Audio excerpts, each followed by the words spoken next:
I'm also answering Prime's question on the origin of quasars on Sunday. So for Sunday from 4 to 6 p.m., I will be talking about quasars.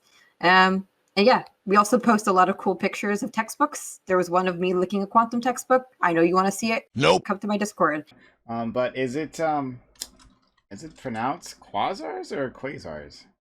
Do you want to take it outside or not? I'm actually curious. I don't know. Maybe if I've always heard it's quasars, but I can don't go. know the way of saying it. I'm sorry. Do you have a degree that's not useful for anything? But that doesn't mean you can't miss. Thank you all for being here. We're doing Amazon Lee today, Tuesdays 8 p.m. Eastern. We have an amazing group of guests here. I'm really excited to jump into it. We'll start with how we usually start with these days. Alice, thank you for coming through. Really appreciate you being here. Really glad to be here again after my triple last week, I think it was. Glad to be back. Come visit me on Calliopean Club as usual. And I am streaming on Twitch, and I'm going to start an actual schedule. Terrifying. We'll see how that goes. Thanks for having me, as always. Stream schedule? Joe doesn't know anything about that. Moving on. Empress. Hi, Empress. How are you doing today? Greetings. Hello. Good to see you, Prime. If you don't know who I am, my name is Empress. I'm a moderator at the superior server to Calliopean Club, Politics. Politics.gg. You should come check us out. I'm sorry, I've never had the chance to do this before. I've had to do it at least once. All right. Well, thank you so much. Yes. I'm just so hurt.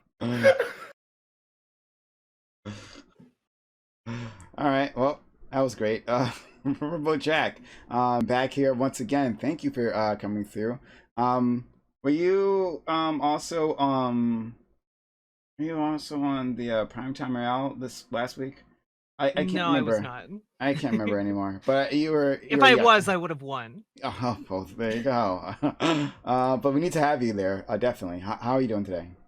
I'm doing all right. I've had a pretty productive day, and now I'm ready to kick some butt on a panel. Okay. All right. Yeah.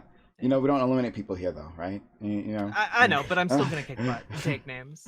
Okay. Thanks so much. Next, Katarana. We're so happy to have you here once again, and hopefully for a full panel this time.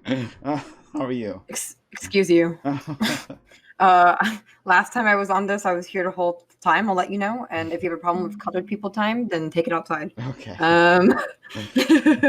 Hi, I'm Katarana, and I am here. And apparently, it is nice to have me. So, all those things. Amazing intros all around. Very impressed. Okay. Next, Maddie. Maddie, how are you doing? Thank you for coming through last night and being part of the open panel until you were thrown off. Yeah.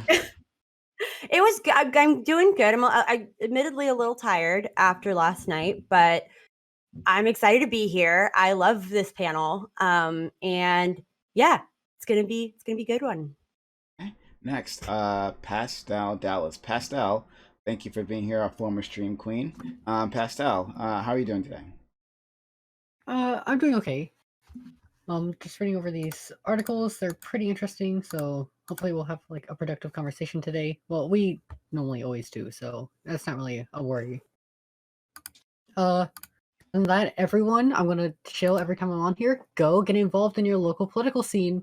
Come on, it's a great time to do it. It's like springtime. It's like actually nice weather out, so going out, it shouldn't be cold unless you live in like a terrible cold place. I don't know why you'd ever like decide to live somewhere where it's cold. But other than that, you should go get involved in politics. Yeah, well, thanks so much. Next we'll go to Stardust. Stardust, hey, how are you? You missed a good one. You missed a good open panel last night. Yeah, I had to force myself to take a break. It was, a very full week last week. So thank you for having me. As usual, I'm here on YouTube and on Twitch every day except Sunday. So, not Sunday, every day except Monday. Yeah. Okay. All right. Fair enough. And finally, you have my favorite person. We do indeed. We have Joe, the Solicitors. She is back. I know. You can stop your applause. Stop your applause, please, please, please. Let her speak. Joe, thank you for for coming through and being a part of this. Once again, Joe, my wonderful co-host. How are you doing today? Yeah, I'm good. I'm here on time for once. Yay, guys! Hi. That's only because you'll be leaving early. So you wanted to. I won't be leaving. It's up for debate. I dropped something. Sorry. Pro streamer. Yeah, I also do have to leave at 2 points just to do 2 auditions quickly in the middle of the panel. I'm really sorry. But hi guys. Yeah, get involved in local politics. It is cold here, Pastel, in Australia. We are going into the cold seasons, but that is also a good time to remind any Australians that homelessness disproportionately affects women over 50 years old, and now is a really good time to get involved in homeless shelters as well and donate what you can, because women don't have the same savings because they take time out of the workforce and normally work part-time so they can raise children. So now is a really good time to get involved in that sort of advocacy as well. Okay. Thanks so much. Looks like our friend Empress, their PC died. So they'll be back soon. They'll be back in a second. But we'll just get started. Okay. These topics are rearranged, but I'm just gonna start. I'm gonna start with topic 2 while we have Joe, because I want to hear her opinion on this one. So topic 2, on March 16th, Robert Eric Long went on a deadly rampage at 3 Metro Atlantic erotic. No, wait, because we have another panelist coming who could really contribute to this one, I think. I don't think they're coming. They're okay. Deadly rampage at 3 Metro Atlanta erotic Asian massage parlors. Excuse me. The myth of sex addiction and racist hysteria around sex trafficking has a body count. By perpetuating the myth of sex addiction, conflating sex work with sex trafficking. I cannot say the word sex, all right? The anti-porn and sex worker movement has convinced men that they are not responsible for the behavior and that sex workers, particularly sex workers of colors, aren't deserving of basic human dignity. Authorities are claiming Long, the shooter, targeted massage parlors he had previously patronized because he blamed sex workers for providing an outlet for his sex addiction. So why are sex workers targeted for things that they had absolutely nothing to do with? Why are sex workers sought after for fulfilling a need, but then so easily tossed aside as subhuman, even though they provide an essential service? Why are people ashamed of using sex worker services, and why do you feel that others shame their friends and others for seeking services of a sex worker? What can people do to help end the stigma surrounding both being a sex worker and utilizing the services of sex workers? Sorry, there's a lot of the same word, sex. Thank you, Samantha Banana, for coming up with this question. Really appreciate it. And I couldn't say that word at all today. All right, that's fine. We'll start with Alice. 1 minute introduction. Sure, that's a lot of sex. That's a lot of sex. So I think the answer to multiple of these is essentially just that we're like rampantly like over moral. I feel like a lot of Western society is very, very over moral. And we associate like sexuality to like a negative thing. Yell at me if my microphone gets weird. My internet's being strange. In general, I mean, the answer to why sex workers are targeted, for just in general, like for instance, for this person's sex addiction, like a sex worker had nothing to do with that. Is that people like shifting the blame away from themselves. This person was quite unwell, clearly. And the answer to the other questions is, why are people shamed, and how do we resolve that shame? Is avoid this rampant like over morality and demonization of sexuality. Those are things that would help. In general, I've talked about sex work on here before. I know we have a few people who, are sex workers, and maybe not on this panel today with us, but we do have some people that talk on here often. I do think that we need to, look at the industry and make sure that there's actually ability for people to stay safe. But past that, I don't want people to be demonized for offering services or for, using those services. As long as everyone is safe and sane in that relationship. So, yeah, that's all I have to say on that one. Okay, next, we'll go to Empress.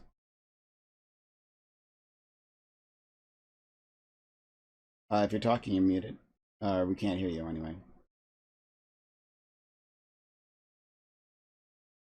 Is this just me? Can anyone else? Nope. Okay, sorry, Empress. All right, we'll come back to you, Empress. All right, Riverboat Jack.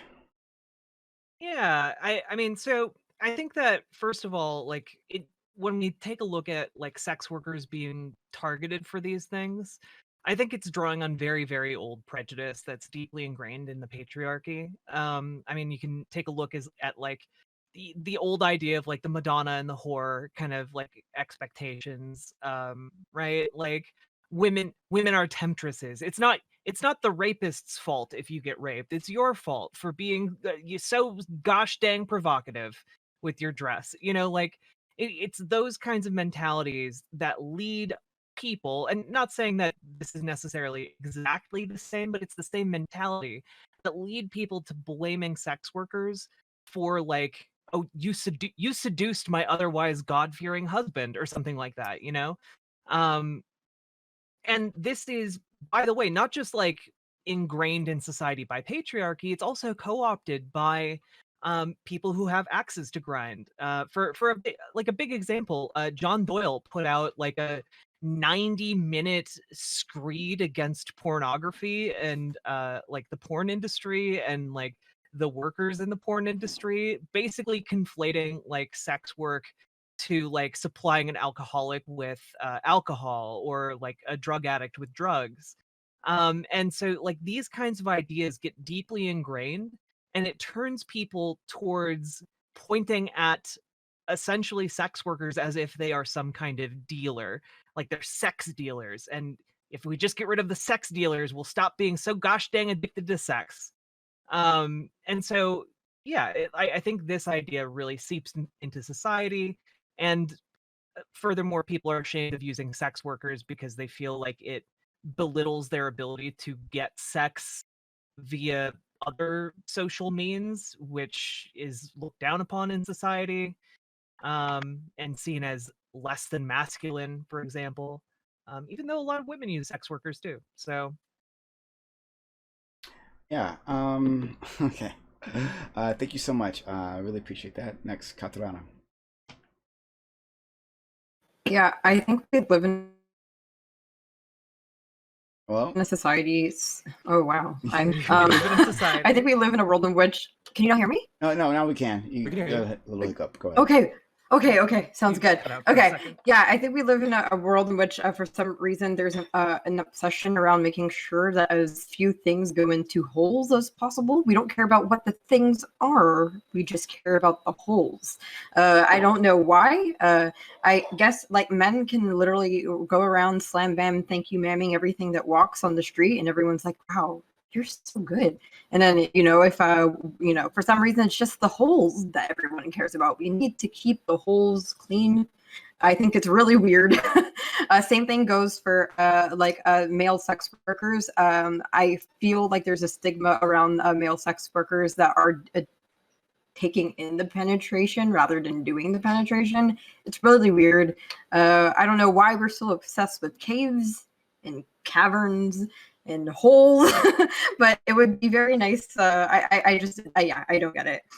So basically, they're just being targeted because how dare you go around and do things that men are doing, but with vagina or holes in general. Boo. You bad woman, you. And then I think people are once again like kind of shamed because like, wow, you would even I feel like guys are even shamed when they sleep with women that have slept with like more than 20 people. Like some people are like, oh, okay, like her. So I think there's just this really weird stigma that we have just around people that are or just people that intake penetration, and everyone looks down upon them for doing it more than like once and with the person that they're going to end up with together forever.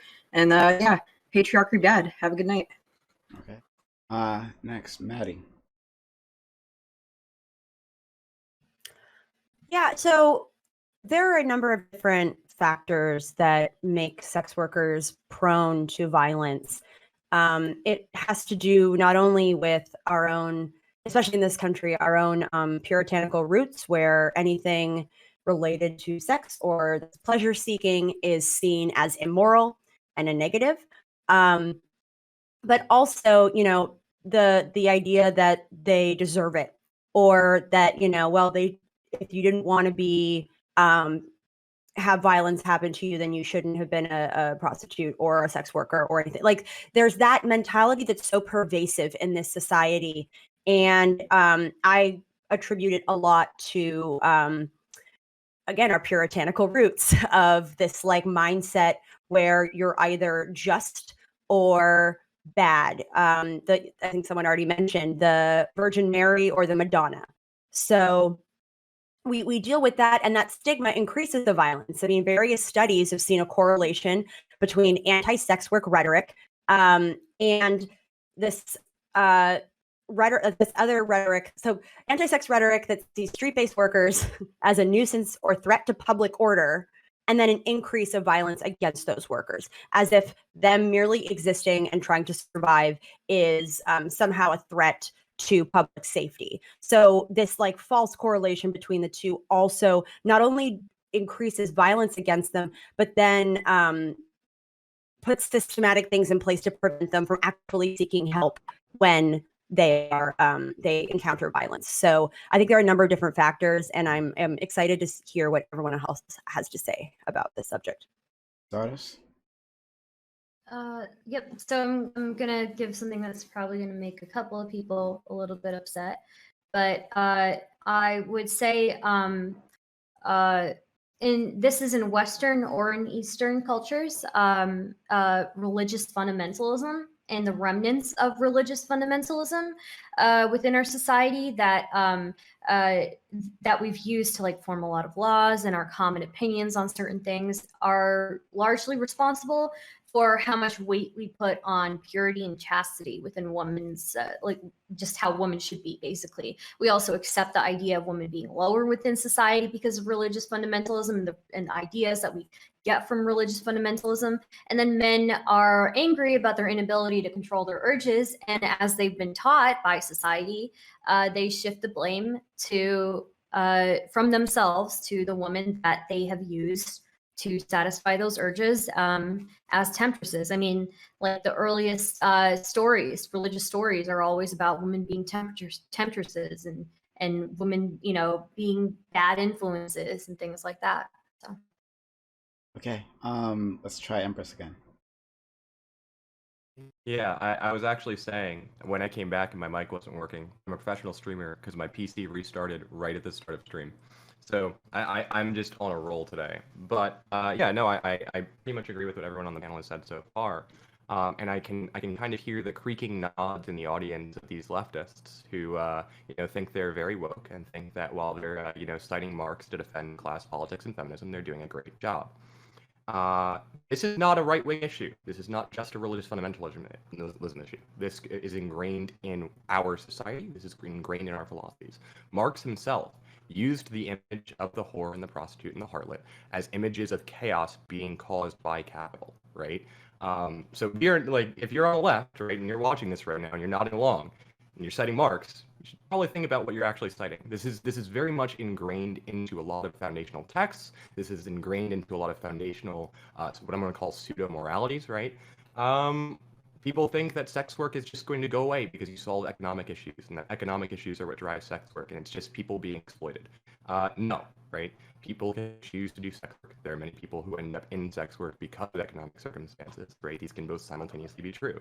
And as was pointed at the beginning, yes, it is an essential service. We are very much sex-addled monkeys. We like having sex. Humans are just wired to do this. This idea that somehow wanting sex is an addiction you just can't. I mean, certainly you can get chemically addicted or mentally addicted to anything, right? This idea that somehow, it's a sex addiction that's to blame for this. We've been sex addicted for as long as we've been fucking. And that was well before we were humans, okay? Like, this idea of blaming the victim for all this bullshit just pisses me the fuck off. And the same people who are, crying out, moralizing this, the same people who are going and citing texts that end up vilifying this kind of behavior. So basically what I'm saying is, if you're gonna go out and advocate against sex, or rather advocate in favor of sex workers, make sure that you're actually doing it. Okay, thank you. Finally, Joe. Yeah, I mean, I agree to your point. I think sex work definitely would exist outside of capitalism as well. I think that's something that I always keep in mind when talking about these issues. However, I think some of the key issues in sex work do directly relate to its correlation and intersection with capital. I do think that a large part of the problem in terms of talking about the shame surrounded with sex work is the fact that we live in a time where we love to say that we're all sexually liberated, but the only liberation that has happened is of sexual expression, not of sexual desire. So you're allowed to go out and look super sexual and be super sexual on the gram or on your OnlyFriends, but you can't actually talk about not wanting sex or what kind of sex you do want. Like there's still a lot of stigma attached to desire, especially for women, and that means that any woman who is sexually expressive or shows desire for sex is still seen as, you know, a whore. And I think I use that word intentionally because I think pornography, like everyone's talking about the puritanical roots of American culture, this distinction goes back much further. Pornography, the root of that word, porne, refers to the lowest class of whore in Greek society, a woman who was classed as subhuman, someone to be used by all men who had no rights within society. So of course, sex workers can be thrown away. This is like thousands of years old of classifying sex workers as non-human. And women already are thrown to the side and blamed for anything. So of course it gets even worse when you add in sex work because of this history of just viewing women as something to be used. And I guess men and non-binary people too, once they move into, I think who was it who said this? Katarana, I think you were talking about the importance of penetration in this discussion as well, right? Like the second that you're the person being used, then it's a lot easier to throw that person away. There's so many elements to this question.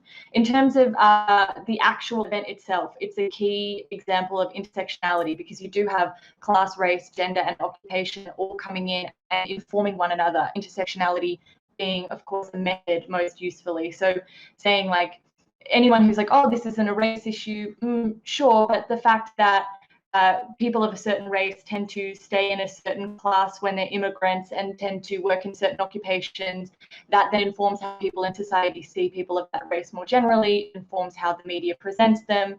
And this is the thing in terms of protecting sex workers, which should always be our goal. It's really hard to get policy through. It's really hard to get systemic change through because the work is seen in such a way, because morality makes it difficult to get them to stand up and say, yeah, this is something I want to advocate on, because they're worried that their base is going to have a real moral point of view on this. And I think that's everything I want to say. Pastel Dallas. Yeah, so I'm going to agree with like basically everyone here that the reason why sex workers are targeted so easily is because it's rooted in what societal morality is like since basically the beginning of time of men just using women and then like blaming women for their problems. Like that's really where this all stems from. And like even today, half the population probably still like believes this, even though they want to sugarcoat it with like new neoconservative ideas and like, oh, we don't actually hate women, but like, yeah, we actually do. So like, yeah, it's just a bunch of cultural issues that we're still not over. I believe we're like heading in the right direction ever so slowly, but like we're getting there. And for why sex workers are sought after and like our essential service is because what people feel ashamed about it is because, well, that shame comes from like a thing rooted back in like with the Greeks, the Romans. This has always existed. How do we fix this? Well, eventually we just have to like keep telling people that you shouldn't be ashamed for like, you know, hiring a sex worker. Like we can like try and normalize that, and hopefully by the time we normalize that and point out how people who think sex work is like immoral innately are just fucking stupid, we can get over this. I think I'm having a bit of trouble with audio. Do you guys hearing audio hiccups? Yeah, I am. I thought I was the only one. Okay, all right. No, really bad ones. Really bad ones. Yeah. Okay. Yeah. Fuck. Oh, that's wonderful. You know, maybe check the server location. Yeah. Yeah. Well, let me try to do that. 1 second. Everyone. Yeah, it looks like we're having some. We're currently U.S. Central. Mine is U.S. East. All right. Well, let me try Central. Oh. Yeah. There we go. Are we better? Guys. talk a little bit about literally anything. Literally, How do you check what server a Discord server is connected to? I didn't know you could do. Check. If you click on where it says voice Check. connected Top in right. the lower left-hand corner, you can see what you're connected. Now I'm connected to US South for some reason. Okay. Oh. How are you? What? Yeah, so am I. No, and you're connected. I'm also US South. I just Push changed it to. connection. All right, I don't know. But Yeah, how I'm are you on hearing me? How are you hearing me? I never good. even had Sure, hiccups fine. in the first place. Okay. All right. Well, I didn't know there were different server locations that I Yeah. could connect it to. yeah. And it can be quite helpful in terms of like when you're having audio issues or any video issues, move to a closer server. Hopefully this will be better. I don't know. We'll try. Okay, so we'll just jump into it. So for this article, Samantha chose this article, and I thought it was actually quite interesting from the perspective that it used. It seemed like Empress, she actually disagreed with at least the article on one end, and that the article believes that sex addiction is not real at all. Do you disagree with that? I believe that what's not real at all? Sex addiction? Oh, I can't say anything. Sex addiction. Yes, please. I think you can get addicted to anything. That doesn't mean that it's like a clinical diagnosis. No, like you can get addicted to literally anything, any action, any repeated action. But that doesn't mean that you meet the standards for a clinical addiction. No. But then what does that mean, even if it's not clinical? If it's not clinical, it just means that it's something that you really, really like doing and it impacts your life in some way, but not severely enough to meet those qualifications. I don't think that there have been any documented instances of clinical sex addiction. Okay. Go ahead. What does it mean for something to be clinical? I would need to look it up again, but my understanding is that it has to severely impact your ability to function, and it has to have some kind of pathology, which means it has to have some actual medical basis. And I don't think sexual addiction meets either of those qualifications. So wouldn't it need to be like a chemical of some sort to be able to go ahead and meet those standards? Because Well, there's a lot of things chemicals that get fired off in your body. No, you can be addicted to behaviors. Yeah, it's like Paraphilia. I think the It's question like a is compulsive chemical behavior, too. dependency. Yeah, Paraphilias can be There's a difference clinical. between compulsive behavior and addictive behavior. Yeah. So this almost seems like a like I know some people, I guess it would say it. Some people do things out of compulsion, and then some people do them out of addiction, I guess. And I think when they talk about sexual addiction, I don't know if it's in the DSM-5, but I know that like generally, like when people actually talk about being addicted to sex, they talk about like taking risky behavior, like extremely risky behavior, and having no impulse control and stuff like that. So. Yeah, there's a definition. So the World Health Organization has the ICD-11, and they include essentially compulsive sexual behavior in that definition. So where you might not be able to say it's an actual addiction because addictions are all substance-based. There's such thing as compulsive sexual behavior, harmful sexual behavior that you engage in, even if it's something that's financially harmful to you or otherwise, harmful. So it does exist. I mean, it might not be literally in the DSM-5 as sex addiction, but there is, a clinical diagnosis that you can get of compulsory sexual behavior or compulsive. Maddie? Yeah, I mean, it's the same thing with gambling, where it's this like compulsive behavior. It's this like thrill seeking, and it's all about. I mean, with any addiction, there's a cycle, right? Where it's like there's a trigger, and then the seeking it out, then the relief from it, and then the shame, which then starts the cycle over again. So I know this because a family member of mine has gone through addiction, and not sex addiction, but addiction in general. And it's a little bit different, obviously, at the chemical level from substance abuse. But the pattern that addicts follow, like, and engage in that behavior is consistent. Somebody made a good point in chat. They said sex addiction is literally OCD that is specifically in regards to sex. OCD is a clinical diagnosis. And I think that kind of falls in line with the compulsive behavior, right? So Yeah, And I was then just there- kind of worried about the whole idea of it needing to have like an actual chemical component for us to take it like that seriously, I guess. Like I know within layman's terms, we take these words are kind of interchangeable, compulsive and addiction. But like no matter what, even if it isn't officially an addiction, doesn't not mean it's not a serious issue. And I know that like I guess a lot of it has to do with we're thinking about the angle of like patriarchal, but like women have sex addiction too. So, I mean, so here's just a real simple way of breaking it down.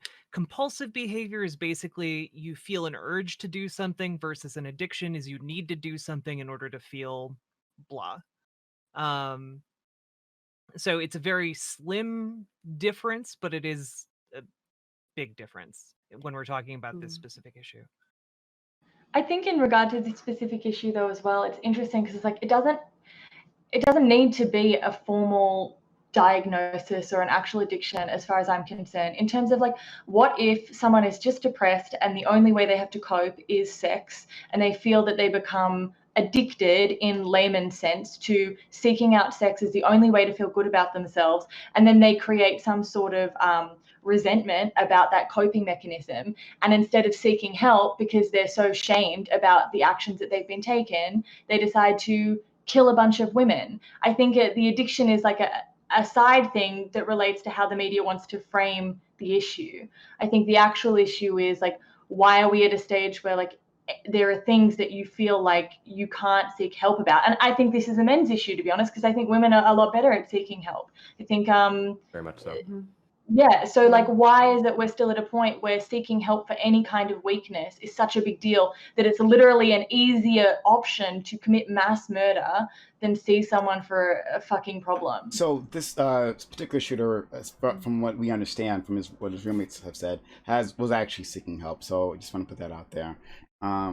So okay, then I'm full of shit. I don't know. Well, I mean, like, was it actual? Because he was also a very like evangelical religious person as well. So it's like, I know in some of those communities, it's like they don't necessarily going to a psychologist or anything. They're like seeking like, oh, I'm being counseled by my pastor. Yeah. So I would wonder like if there's a difference. And that's not to like talk poorly about. I think a lot of good, especially for like more minor things, can help. If you're just like in counseling with like a community leader or someone that is just a neutral third party.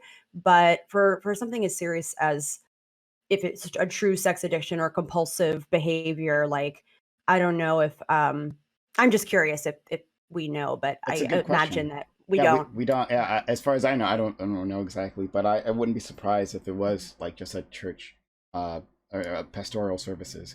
I do want to address something that was said earlier about OCD, because someone in chat made a rightfully accurate objection, which is that OCD has pathology, a very, very strong pathology, and there are some links, just like ADHD and autism, to genetic origins.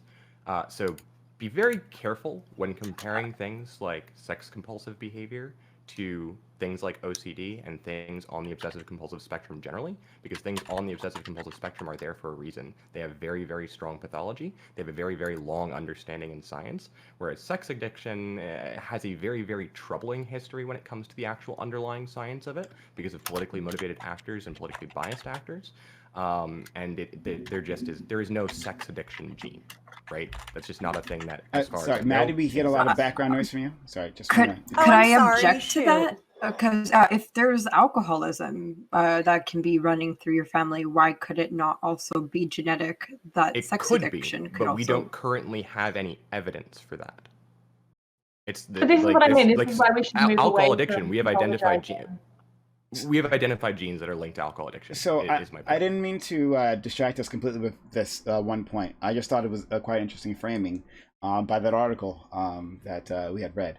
But specifically because a person who's been on my panel recently claimed that they suffered from a sex addiction.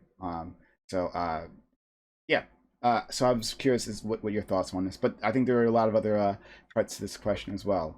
Of course. Yeah, I mean, like it just comes down to, I think, for me, that under patriarchy, men are taught that one of the only healthy ways to express their feelings is through violence, and Like, I know that that gets brought up a lot on like feminist panels, talking points, etc. You know, but like this is the end result of like suck it up. Boys aren't supposed to cry. Like this is the end result of that. You know, that the only the only way to deal with your bullies is to beat the shit out of them. Okay, like this is the end result of like these kinds of approaches.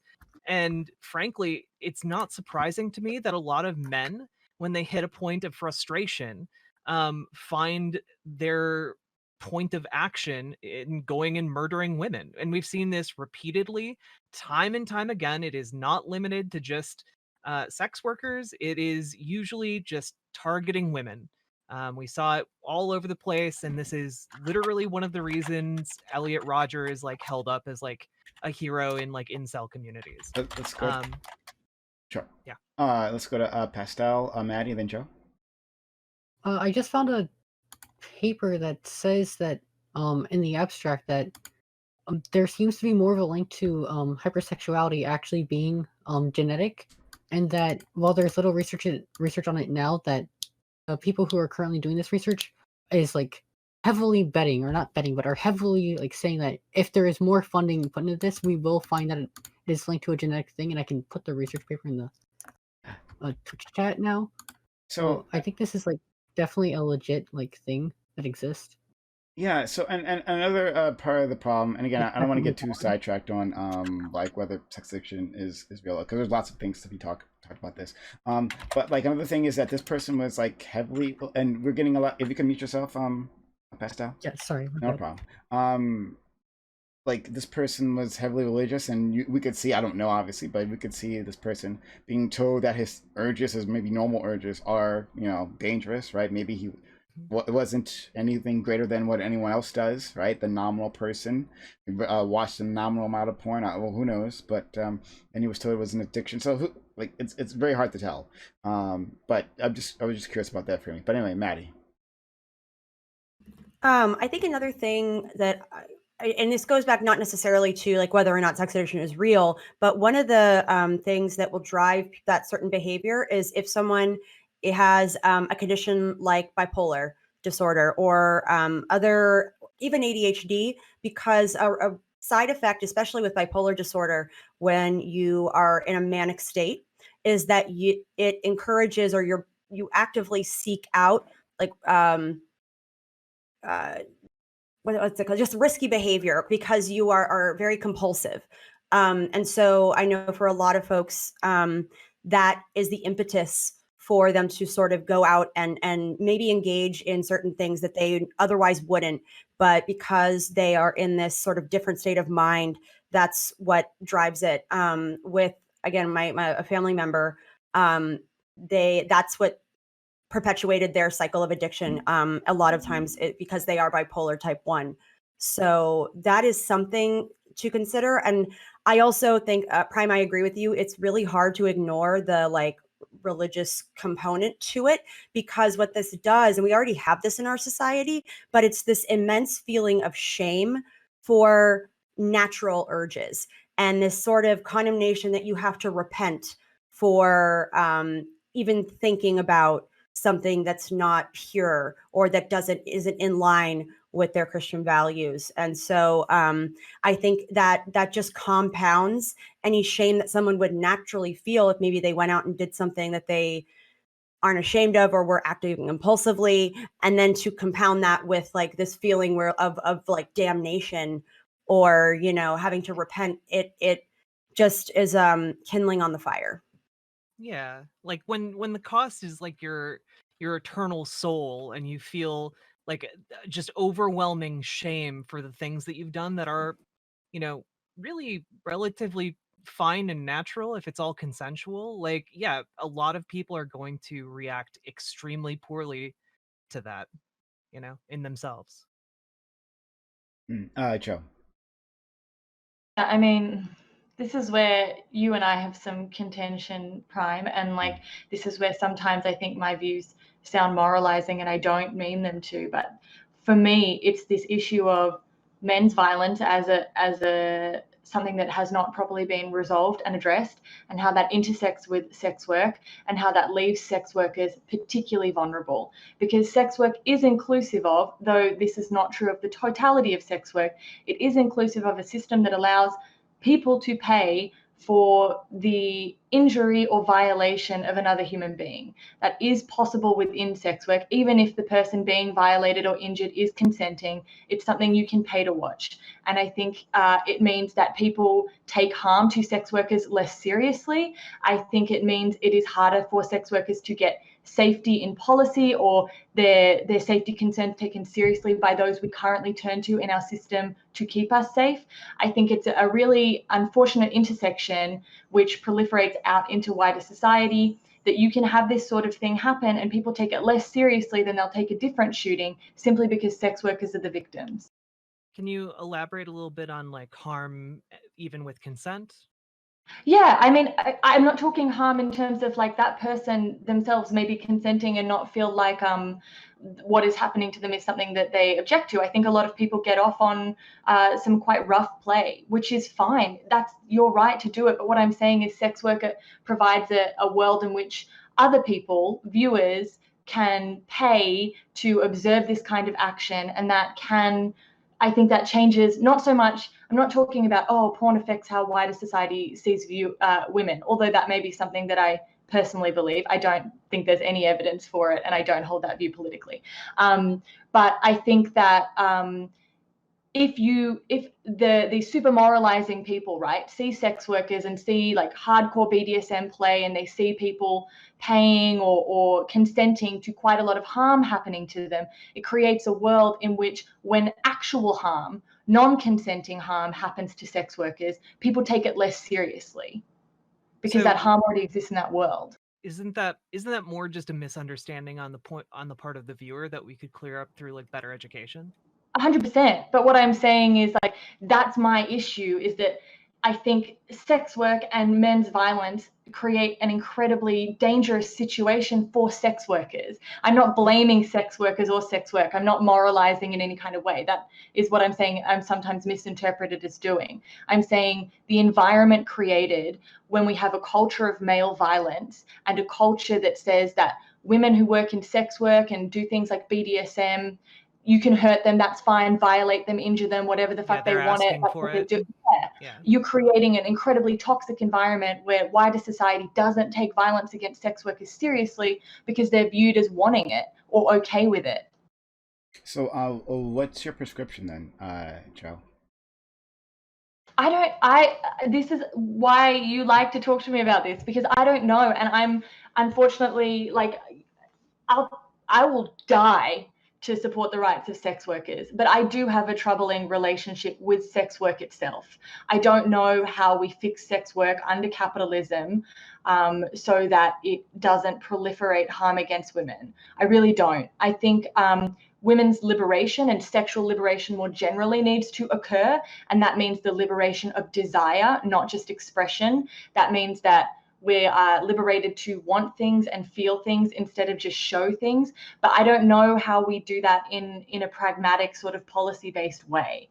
All I'm saying is I think that there is more attention needed to this intersection when you do have a large majority of the clientele being male, and you do have an issue with male violence as something which covers up a lot of emotional responses, and you do have thousands of years of sex workers being treated as subhuman. I think it creates a dangerous space where violence against sex workers is accepted by society. I feel like it's a chicken and egg type situation that we have here. And I see your hand up, Pastel.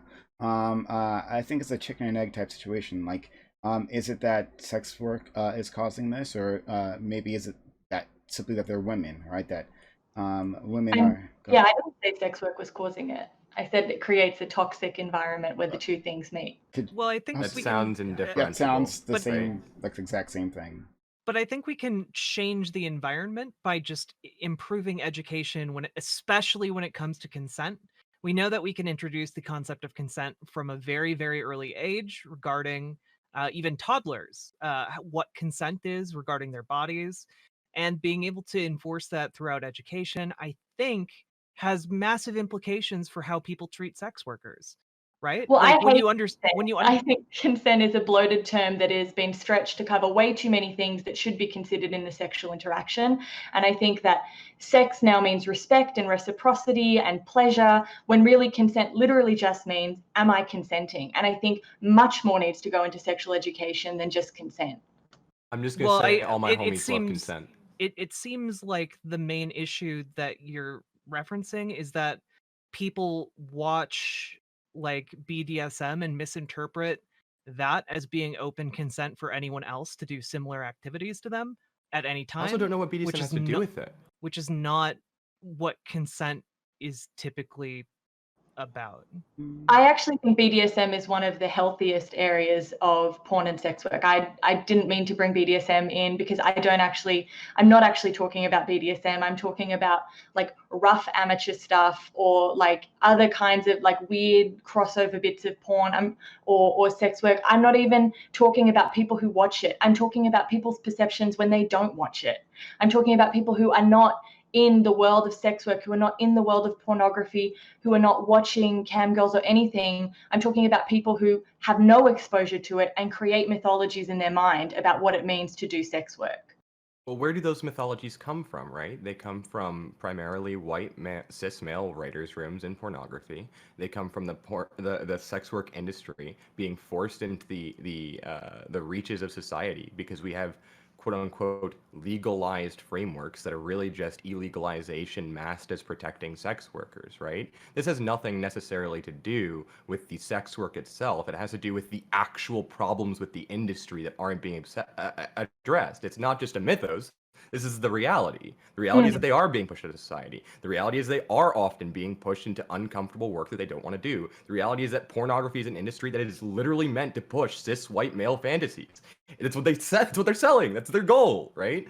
So yeah, you're going to have a problem with that when you have an industry that's based around that and exploits women and men, right? And non-binary and trans people because of that, right? I mean, look at the trans porn category on any porn website. It's all the same kind of stuff, right? Why is it the same kind of stuff? Because either A, we feel like we have to produce that to be able to get the money we need to fucking survive, because guess what? Healthcare coverage sucks. Or B, right? The people who are hiring us to do that stuff know that it's what's being demanded. Or, as some research recently has been showing, it actually just matches their own sexual fantasies that they would want to live out, right? So like there is massive exploitation going on here, but to then say that, well, the problem is with this kind of ideology that's being created, right? And how do we address that? We address that by addressing the problems with sex work. So how do we do that though? This is the problem. Well, one, create a solid legal framework. Not having it be illegal to perform sex acts in your own home with consenting individuals for money. Like you have sex workers who risk getting kicked out onto the streets by their landlords because their landlords can be held legally liable for their actions. Yeah, I 100% agree. Decriminalize. Because now you're homeless and don't have a job. Decriminalize, but the issue that I said in my opening statement is so long as you do have this moralizing ideology, it's really hard to get politicians to stand in Congress and fight to change the law. Because they don't want to be the person attacked. Say their names. Then say their names. Go to their offices. Say their names. Hold their photos in front of their offices. Call them nonstop. There are many things you can do, but no one wants to fucking do them. I think sex workers do a lot of political advocacy. I think it's just having Oh a no, really I'm saying in mainstream society, people just genuinely don't care. I'm not saying you as in you specifically. I'm saying people generally don't advocate for sex workers. They would rather forget that people like us exist, right, within society who end up, doing these kinds of things, be it for pleasure or for profit, right, or for any number of other reasons. Sex workers right? are very And they would just rather convenient not address it. So hold on. Before we move on, no, I just want to make sure other people get in. Pastel, Katrana, and Maddie. Yeah, so like, I agree that there needs to be a more like larger cultural and societal push for like fixing these issues. Because just looking for like in Google Scholars for anything on like how many people yearly try to look for help for hypersexuality or sexual addiction, all that, and like these researches just don't exist. Like I'm reading a paper right now, and like the people who wrote this paper were literally like, yeah, we just don't have enough data to really like make any claims on how to help these people. And like that must really suck to be a psychologist trying to help people and just looking through all these like papers and like, yeah, we just don't have like enough data because like no one cares. no one cares to like actually put the effort into like, okay, let's like track these people, let's make sure like how they're doing after 20, 15, 10 years. And society obviously doesn't care to push any political action to helping these people. Because so like we're in this loop of, well, we have no actual data. So because we don't have any empirical data, we don't know what's effective with helping these people. And then the politicians are like, well, we don't have any data, so how are we going to write any policy to help these people? And then because of like this feedback loop of these two people not doing anything, people are like, oh well, whatever, we don't care. You guys don't have a solution yet. Why should we care? So like this really needs to be addressed because like this looks like it really sucks. Because I like this huge abstract of this paper that I'll link in chat. Literally, just a paragraph of it is like this guy saying, "Yeah, we don't know what to do. We don't have enough data. Like, we need more people like looking into this." Which is like really sad, honestly. To be fair, though, sorry, Prime, can I just cut in really quickly because like so like I do a lot of work in political advocacy, and the numbers are really important. Having the data so that they can take it in, it's really important. However, that is also used when politicians don't want to take action on something, because it is really hard to get the proper disaggregated data you need, because when you go to your representative, they're going to ask for data that's disaggregated based on their actual constituency. So it's not like you can even get American-wide data. They want to know, how does this affect my electorate? So a lot of the time, this, oh, we need the data thing is used as a way to not take political action when representatives don't want to, because it's not convenient for them, it doesn't fit their political narrative, it doesn't work with their party. So yes, data is important. Of course it's important. It's also very expensive to get, and it can be used to distract from actually taking action, because someone doesn't want to take action, but they don't want to tell you that they just don't want to do it. They'll say, oh, we need the data, and distract you for 5 years, so you go off and find the data. Well, I think if we have like academic people saying that they don't have enough data to make like decisions, that maybe they're probably right. No, they are right, but what I'm saying is data is incredibly expensive. Like, it's not just, oh, go and talk to people. Like, actually getting the data you need is difficult and expensive, and then getting it disaggregated properly to take political action. Because like, this is my issue day in, day out with political advocacy on every issue. All they want is that disaggregated data. No money goes towards it, and it is freaking impossible to get the numbers, but it is so often used as an excuse because they just generally don't want to do any advocacy on that issue. Katarana? I think we just kind of live in a place in which no one really cares about any type of health or mental health issues. So if anything somewhat mental health related, like our government just doesn't give too much of a fuck.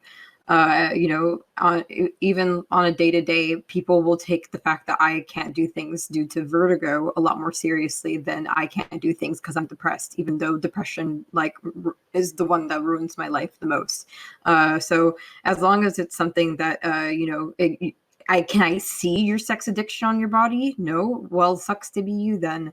And I think it's really unfortunate that I don't know. I know that we're definitely moving the discourse towards caring more about people's psychological issues, but I mean, going from literally nowhere to where we are now, I mean, it's not that much of an improvement. I think perhaps it would be easier to have discussions about how to actually curb some of these issues if we talked about all of the psychological issues as a whole. Yeah. Let's go to Maddie. I think one of the most important things that can be done to address any sort of violence against sex workers, I mean, I am all for decriminalization.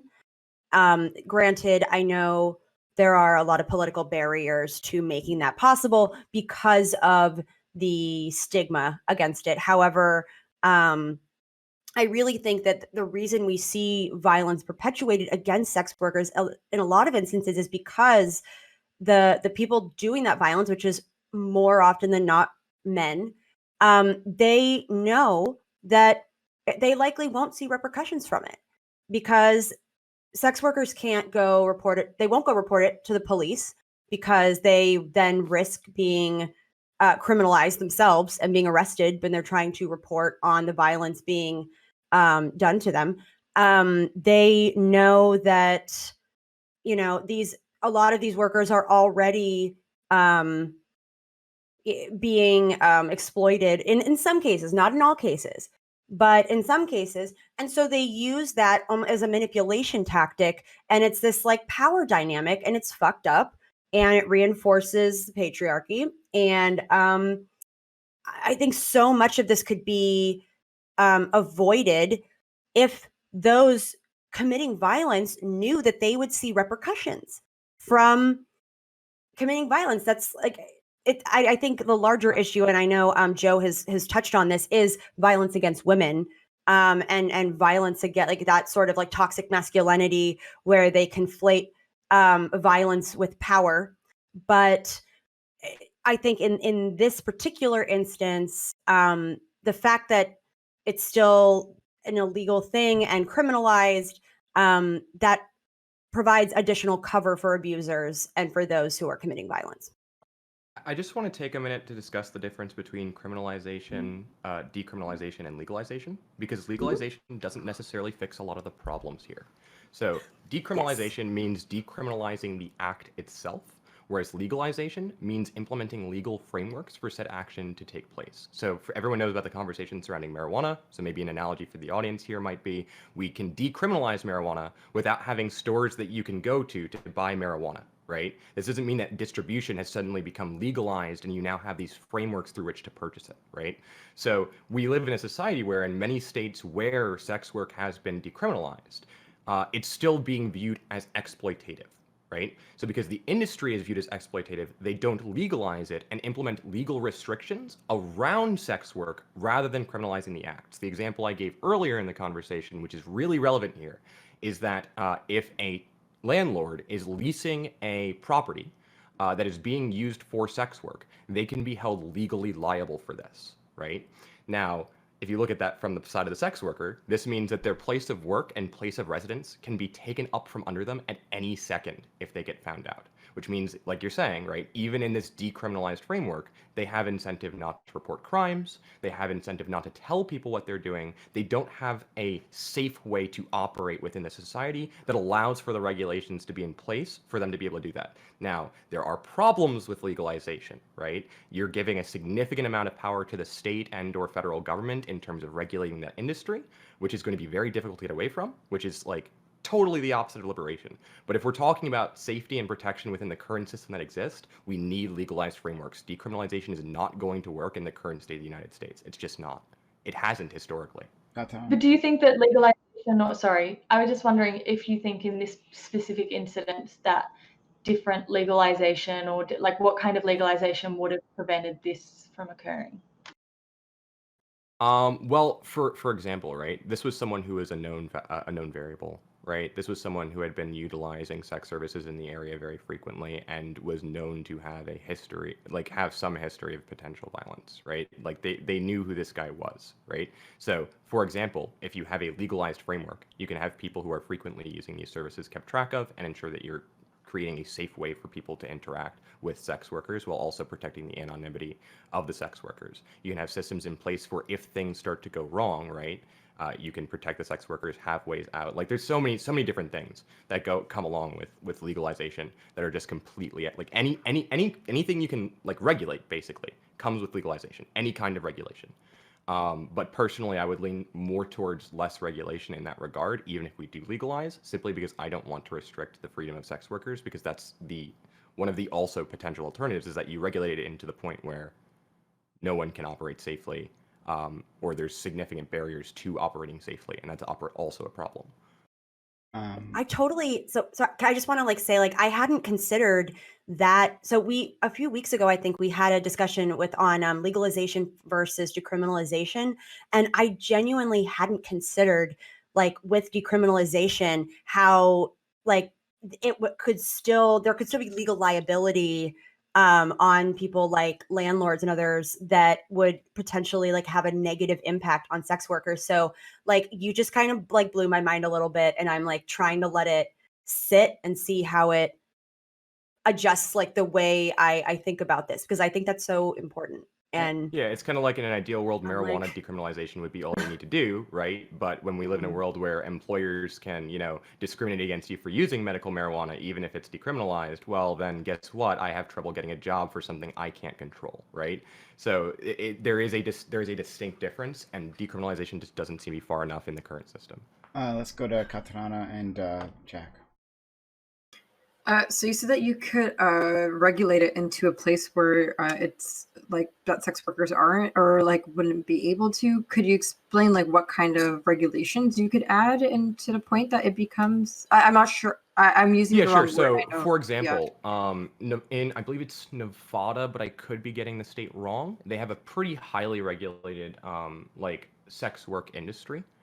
And one of the things that they have in place is they effectively have legal brothels, right? But the problem with such a system is that they could very easily lend towards making non-brothelized sex work not permissible, right? So if you have a regulatory framework that says, well, this is the legal avenue for doing it, you, one, risk missing out things that don't go through the legal avenue, so you effectively have a gray market that's unprotected. And B, you can also push things that don't fit into that legal framework into a black market, right? So if you still have some of the holdover regulations from the previous criminalized or decriminalized framework, and you implement this kind of regulatory framework, then you create gray and black markets, which are highly problematic. Okay. Yeah, I was just gonna ask like for that. So obviously, I don't know exactly how legalization proceeded here in Canada, but people generally seem pretty okay with the way that legalization went ahead and was implemented. So would it not be possible to have a legalization method in which the people that are actually affected by the industry are properly taken into account, rather than just saying like a bunch of 70-year-old white guys are like, brothels sound good, yeah, let's do those ones. I think so, but I also think you might be romantic. Whoop, did we? No, Okay. I think you might be romanticizing Canada's framework a little bit.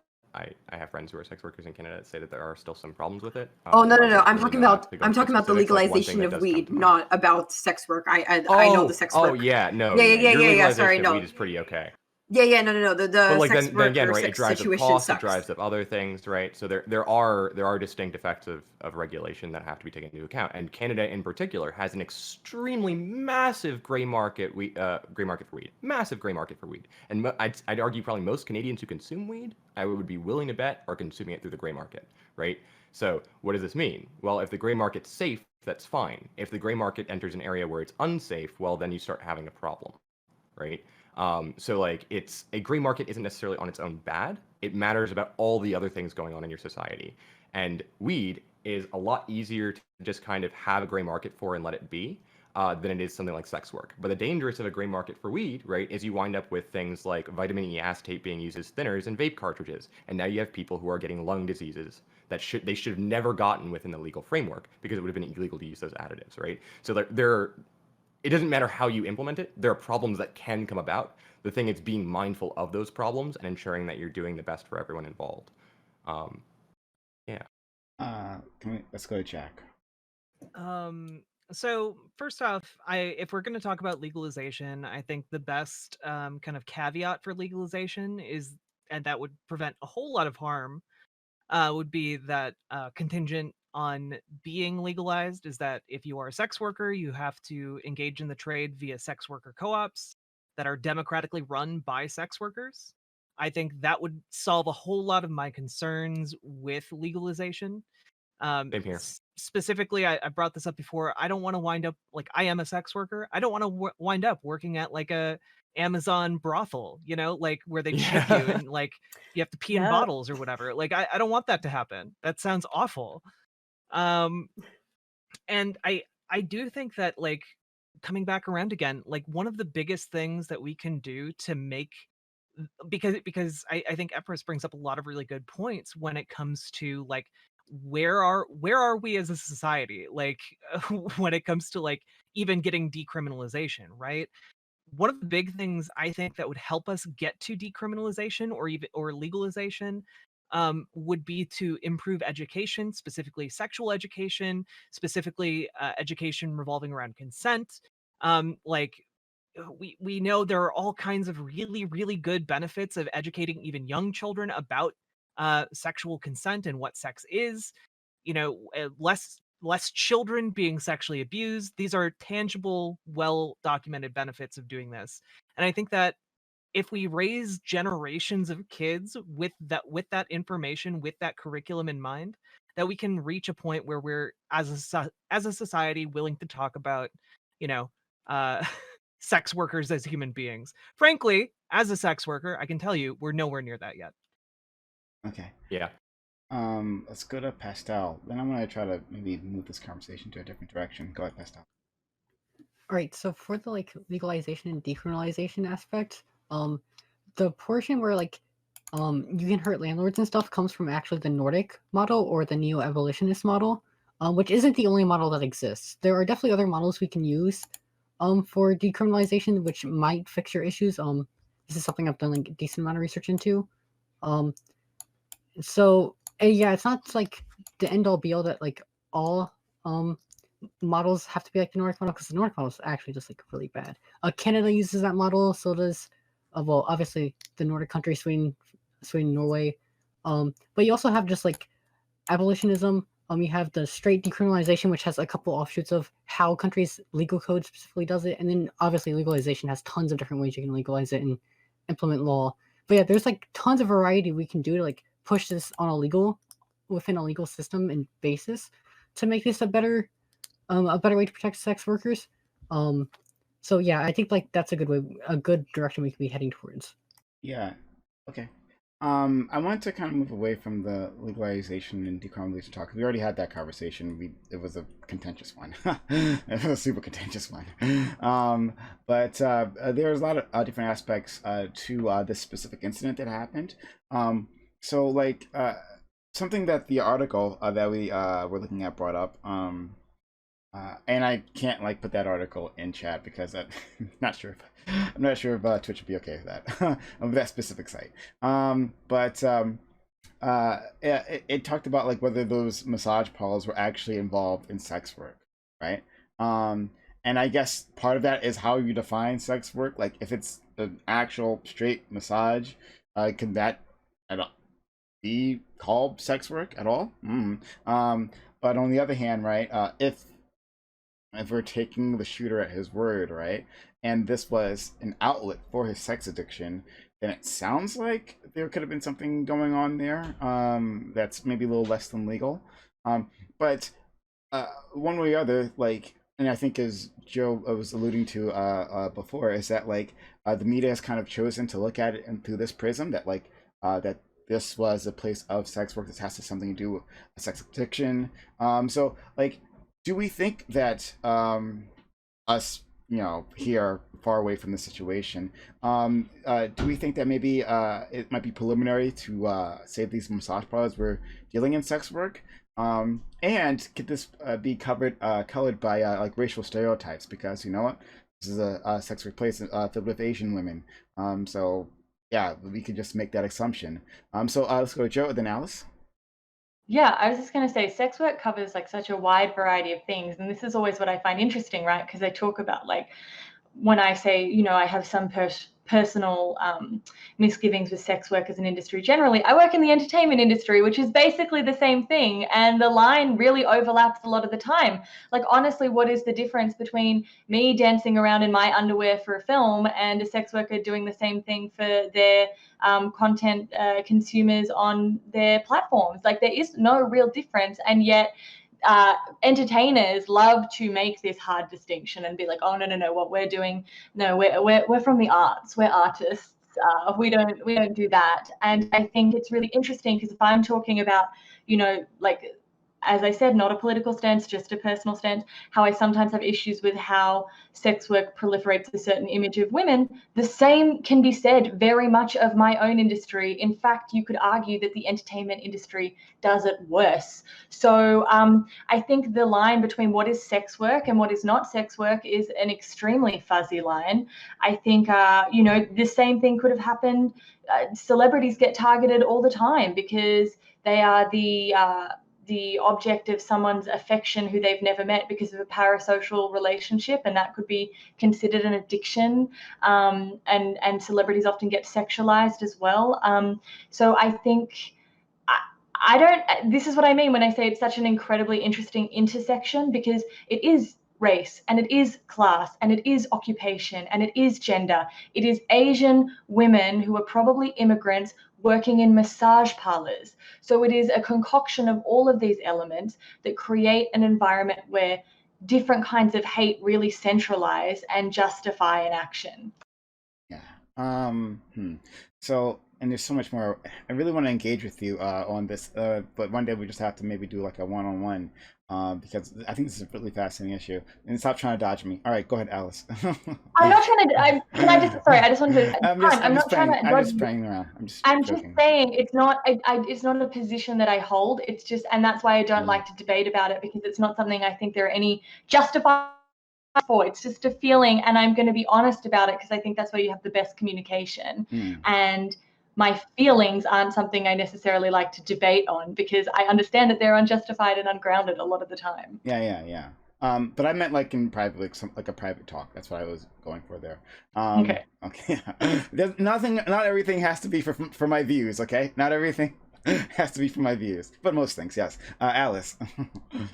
Sure. So, I just wanted to address a few things you brought up. So, were these were they performing sex work at these places? No, not as far as the police know. None of the massage parlors that he had gone to here, none of them that he shot were known to be places that were on the radar for sex work at all.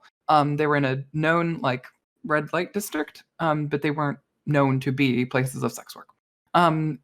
So yes, the police say no, probably not. The guy in general, he was kicked out of his house relatively recently before the shooting for his sex addiction. For what however we quantify that. He was kicked out of his house. He talked about, quote, relapsing, going back to these places. So it's not like he wasn't, he was using these places as for sex work. He was using them to go partake. Obviously that's not, any sort of forgiveness for him. It's not like I accept his explanation at all. But yes, whether these massage parlors that he shot up were, performing sex work or not, I don't know. Police say they were not, but he definitely associated a massage parlor with sex. So a lot of people have been saying it's racially motivated. There doesn't seem to be any indication of that. So.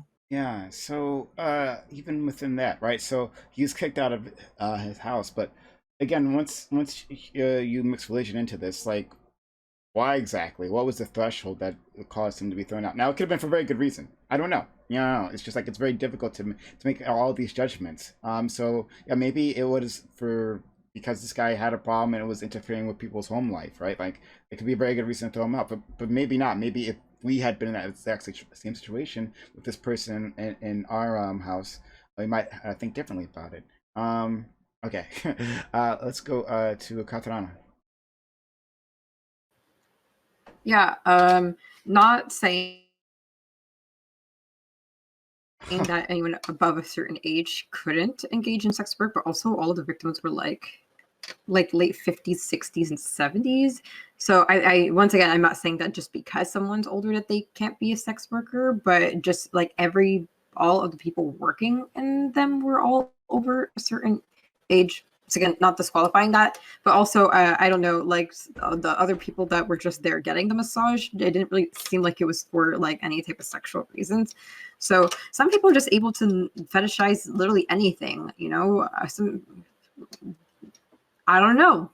Some people really like shoulders. Why can't I wear spaghetti straps in middle school? Shoulders are sexy. I don't know. So we could literally go ahead and ascribe that to anything. So I don't think. Yeah, I don't think it necessarily had to be sexual. And just because there's Asian women working there, like there's Asian women that work in a lot of different areas of I don't want to say grooming, but yeah, like different types of upkeep industries. So why not? I've gone to many massage places to get a massage, and it's been only Asian women working there. I didn't get beat off at the end. Okay, there's so much. There's actually a lot that goes into what you just said. Fuck. Let's go to Maddie first, and then maybe we'll come back to try to deal with that. Yeah. Yeah, because I do want to address the racial component of it, because I think it plays a massive role. And I mean, this is because he was talking about temptation, right? Like, oh, I've had this temptation, and that speaks to longstanding stereotypes about not just about the businesses of like these Asian massage parlors, but that also speaks to the fetishization of Asian American women, and who have been exoticized as sexual partners, and that in this country dates back to the 1800s. So that's why, and we see those images of this hypersexualization of Asian women pretty much all over the media. That's why, like, people are even aware that there are like massage parlors, or when, if someone's used that it's a massage parlor, there's sort of that like wink, like massage happy ending. The fact that like any fucking American person knows when you say, oh, a happy ending, what that implies. I mean, this is a very common trope. So I would say it definitely plays into why those places were targeted, whether or not they actually were sex workers. Again, like, it's not confirmed, that we don't know necessarily, but that's why there's this sort of because if they weren't sex workers there, he specifically targeted those places, I assume, because he thought there were sex workers there. So going back to what Katarana was saying, and this goes to an argument Stardust and I had when this first happened. So two things. One, I think there is, to that racial component, there's this idea of like an Asian temptation, right? That's exactly what Maddie said. Like, these women are associated with being sex workers, right? So, like, again, we can't make any judgments as to if any sex work, as we commonly understand it, was taking place there. We can't actually make that judgment. But like, he thought it was, right? Like, so, like, there could, let's say, even if it was just ordinary massages, right? Like, he could have been sexualizing it, right? So that literally could be it, right? But on the other side of it, right? So couldn't somebody fetishize basically any group of people? Honestly, like, people fetishize Black women too. Like, couldn't it? Yeah. Like, there's a historical context for the specific fetishization of Asian women, and it has specifically to do with power dynamics for like the white man and like subservient Asian woman. Like, there's that's something. It's a very specific trope that's been prevalent like since the 1800s. So you're right. Like, you can fetishize. Oh my God. You can do that to anything. However, because of the historical context, there's a reason why this specific fetishization is so prevalent and harmful. Yeah. So exactly that, and I agree with and Black women are fetishized, but that's also a historical context, dating very far back here in this country, well, in the States, anyway. So yeah, it's exactly that. It's very different from just a random was it paraphilia? Is that the word I'm looking for? I don't know. But a random thing that you're into, right? And also you were saying that, like, I've gone to massage parlors and I haven't been serviced, right? But you could go to a person who works at a massage parlor, right, and who possibly offers those services, can make a judgment on a client, right? So it's like, okay, maybe this client is not the one who would not like this, so I won't approach them with this, right? There are like subtle ways to like approach and let the client know, oh, this is on offer, right? So it's like, if I think this person's a cop, I'm not going to service them, right? That's one thing. So just because it doesn't have, so I guess the larger point that I'm going at is that Alice, I think, mentioned that this place was in a red light district, was like not a known sex work establishments, right? So I might be a little bit confused, maybe about the. Well, let me Yeah, I'm just saying. finish So my- in the States, it's they ask you because in like Quebec, it literally just says this is what's going to happen here. Pay $50 extra, and this is what happens. That's you not can't the do way that. they do it. No, it's illegal here. Oh, You can't. oh. It's illegal. So Yeah, you it's wouldn't do that. illegal. Yeah. So just because it didn't happen to you, my point is that these could be legal establishments where illegal things were happening for certain customers. So this shooter, like, he could be one of those customers who was receiving those services, but who knows? I'm just putting out that that's a possibility, but I don't know. But go ahead, Stardust. Yeah, one of the best ways actually to make sure that your illegitimate business is under good cover is to have a legitimate business on top of that, right? There is, I was just looking into some data. Polaris Project, they deal with like trafficking and stuff. They said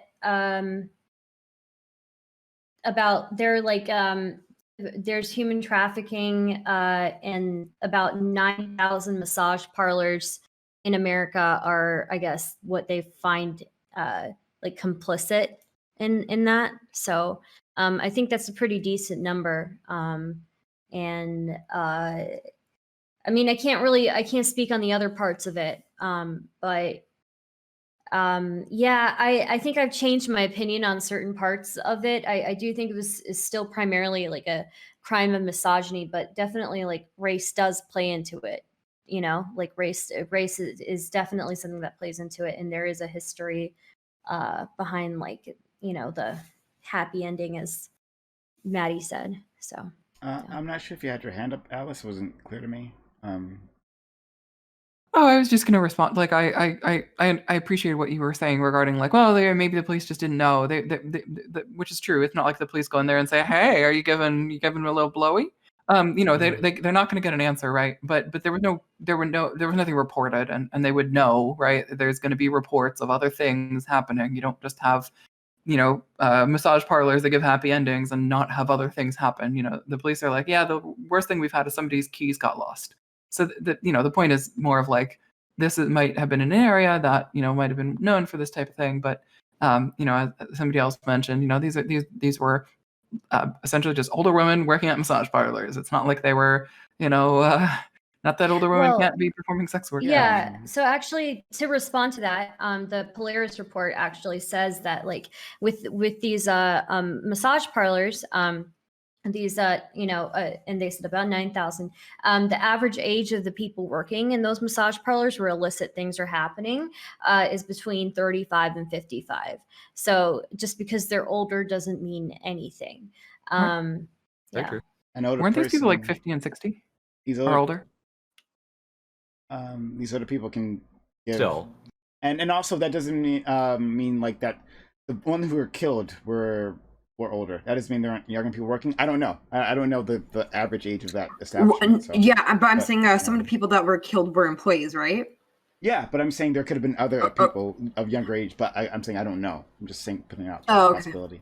Yeah. 35 to 55, by the way. That's just the average age. People can fall outside of that. Yeah, and you could be older to give a handy J. That's pretty. Yeah. Yeah, I mean, you know, we shouldn't make these. I can Yeah, post the it's link to crass. this study as It's well. below us. or We're better than this this. report, rather. Are we? Are we? But isn't there a chance just because I of, like to think so. Since a lot of the people that were working there were newer immigrants, can it just be a chance that perhaps they ended up in like a kind of shady district just because that's what they could afford to buy property at? Like, yeah, we all know that one good pizza place that you don't want to go to. Like, you know, like sometimes that's just what they can afford. So, and that racial. And a lot of them, I would still. Sorry. A lot of them also, really quickly, like a lot of them also, I think the reason you'll see those ages skew older is because many are single parents. Like I know there was one of the women, she has two sons, and one of the sons was interviewed, and he was talking about that, how like they had come over, he never knew his dad, and they came over from South Korea, and like his mom was, and he's like, we always kind of knew that it was a little bit illicit, but like it was sort of this unspoken thing. between us. But honestly, I'm proud of my all she was trying to do was give us a good life. So like that's all we cared about. And I wonder if that plays into it, because for a lot of these women, they like are sending money back to their families, like from their country of origin. So I would think it maybe that's why it's more skewing older. I'm also partially curious. So whenever we're having these conversations, especially like in this case, we talk a lot about like the sex addiction aspect of it, but like, why aren't we talking about more about the evangelical aspect of it and how like this person was essentially indoctrinated into believing that like even looking at a boob is a sin? Like, and I understand perhaps it's because we're talking about the American landscape, and the American landscape is dominated by like evangelicals, especially for a certain party. But like, why? I whenever like there's a shooting, and if it's Islam, we talk about how awful Islam is. Let's talk about this. What's up? No, I mean that's why I brought. Doing? Yeah, that's why I brought up religious fundamentalism at the very beginning, right? Because that is what a lot of these values are based on, that lead men to blame women for their failings, for their temptation or whatever, for their giving into those temptations. When we all know the responsibility, the burden of that, it should fall on the man who engaged in it, right? Like as opposed to the single mother who's trying to just put food on the table. And I've always said that like religious fundamentalism is a huge reason why we see women being put like having to like shoulder all of the blame, right? So well, I agree with you. Here's my issue, right? Yeah. I think that by blaming like fundamentalism, which is bad, like fundamentalist religion of all stripes tends to be extremely toxic and bad. But I think that by blaming that, we let a lot of other people who don't necessarily adhere to fundamentalist religious beliefs off the hook for the negative and destructive behavior that they engage in under patriarchy. So this is why I specifically specified at the beginning of my statement, talking about patriarchy, because there are a lot of people who engage in extremely harmful and even self-destructive behaviors that are not religious. This is part of the reason, by the way, that like Donald Trump, even though he got a huge like section of the evangelical vote, was able to radicalize a lot of people on very conservative ideas. Because frankly, self-destructive people flock to self-destructive ideologies. And that's kind of what we're talking about when we're talking about patriarchy, that literally requires men to destroy themselves so they can look tougher and stronger and better than other people. So sorry, I just thought someone had their hand up. I think you're hitting on lots of things there about Jack. And this was stuff that part of this is like brought up with Joe. Like there's so many intersections here, right? How these things interact. It's like, so yes, it could. I think part of this could very well be was legit. And again, like it's so hard to like draw conclusions about any of this because we're so far away. And we're only relying on media reports, right? That could be skewed, right? Like to like the most sensational aspects of this, right? So it's very hard to tell. So we're just drawing the conclusions the best we can. So just like give us that leeway here. But it could very well be that this person just was under that his upbringing seriously colored his view of these things, and he felt like a self-hatred that he took out on these women, right? Like this is something that's happening to me, but you're causing it, right? I mean, hell, this is the same thing like why women need to cover up in terms of like the hijab, right? It's just because it's going to tempt the men, right? And so for your own safety, we'll cover you up. This came up recently. There's a thing happening. Sorry, really quickly. I think a lot of people would reject the idea of that being the sole reason why people like wear hijabs, though. Like that's the purpose. And okay. Yeah. I mean, there are other reasons. Why. Yeah, but just to also let you guys know that's in the Bible as well. Covering women have to cover themselves and stuff. And it's enforced to this day, right? Like if you go into a church and you're not covered up in a certain part of the country or in a certain part of the town, right, you're going to be asked to leave. I've seen it happen In the firsthand. Vatican, if you are wearing something that doesn't have sleeves, they will ask you to leave and you will have to buy a towel to cover yourself with. Yep. I'm just saying, I had that happen to me. It was ridiculous, but In the it is Italian heat of enforced. summer too, right? Yeah, exactly. Yeah. Okay. Yeah. Oh, sorry, Alice, you have your hand up. Yeah, I don't want to interrupt people because I feel like I might be lagging a little. First off, the church that I went to when I was a kid. They actually did that. They enforced that type of thing. They enforced head coverings for women. Women weren't allowed to speak in the church at all. So yeah, that's alive and well, and even in the United States, even in areas that you might not expect that. Second off, the church in question here. They posted sort of a little statement, and of course, yeah, I mean, yes, I'm sure they're doing some form of damage control here, but their statement: no blame can be placed upon the victims. He alone is responsible for his evil actions and desires. The women he solicited for his sexual acts are not responsible for his perverse sexual desires, nor do they bear any blame in these murders. These actions are a result of a sinful heart and depraved mind for which Aaron is completely responsible. So the church is not like saying, oh, no, don't, oh, these whores. No, the church is being very clear, like, no, we completely disavow him here. This is his problem. This was his, this is him being unwell. And the evangelical church does, obviously preach this concept of, being pure and faithful until marriage and etc. But it doesn't say go out and kill people, right? Like the church, to blame the church for this person's profoundly unwell mental state is not. I don't think that's fair. Like I am pretty anti-organized religion. I'm pretty clearly and pretty staunchly against organized religion, but I also don't think it's fair to claim that this church had anything to do with Aaron's deep mental issues. I wouldn't. So I actually wouldn't be. I don't think I have made that assertion that it's solely that church's fault, right? I just would say that it's specifically the idea how it's like this religious fundamentalism and these values that we get from religious fundamentalism and how much that has influenced American culture over the decades, right? I don't think that has anything to do with any specific church or any specific temple or mosque or anything like that. It's just that we've like historically based our values, based our laws off of fundamental Christian values, and as a result, we have a culture as well that puts that shames people for the things that they have to do to put food on the table, and then for people who engage in those things, who go to those things for service. So I mean, my issue is that it spreads even to secular people, and even people who are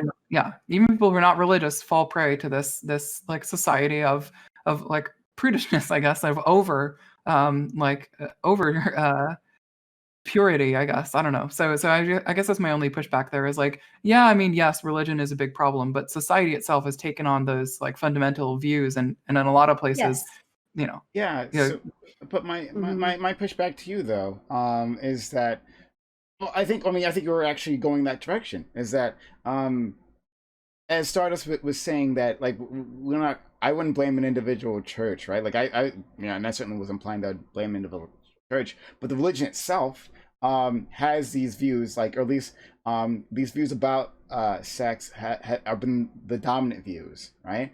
So they have influenced the wider culture. So you don't have to be a church. You could be a completely irreligious and still have like taken in these messages like through osmosis, through the media, right? Like the media will tell you, right, that a woman who sleeps around still feel ashamed. Exactly. Yes. Yeah, you can still feel ashamed of the acts that you do, ashamed of the things you've done in the past, ashamed of like the whatever skin you show without being religious in any aspect, right? Yeah.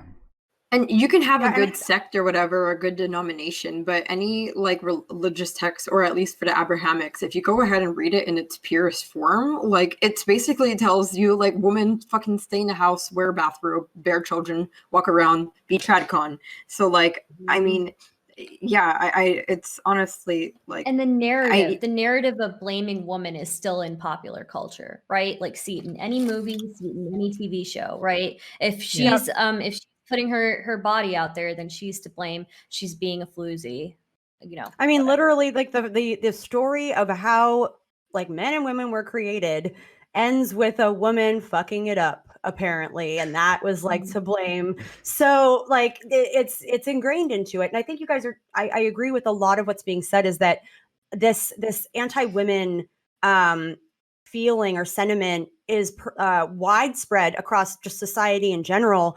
But I think what religion does, especially evangelist Christianity, is it exacerbates a lot of those beliefs. And this guy, I mean, since I just think, you know, he was young, and so he clearly grew up in this church and in this specific set of morals, this moral code.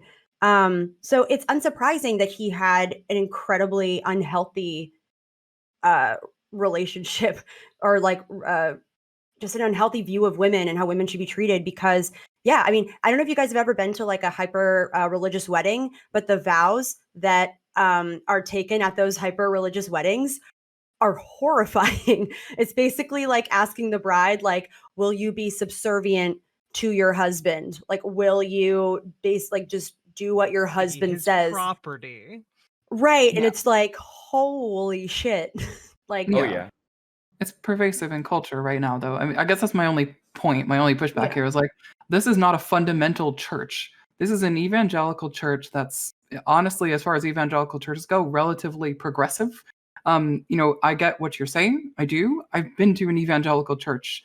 They're not out there, you know, shouting about, you know, get rid of all the gays. You know, they're not like that.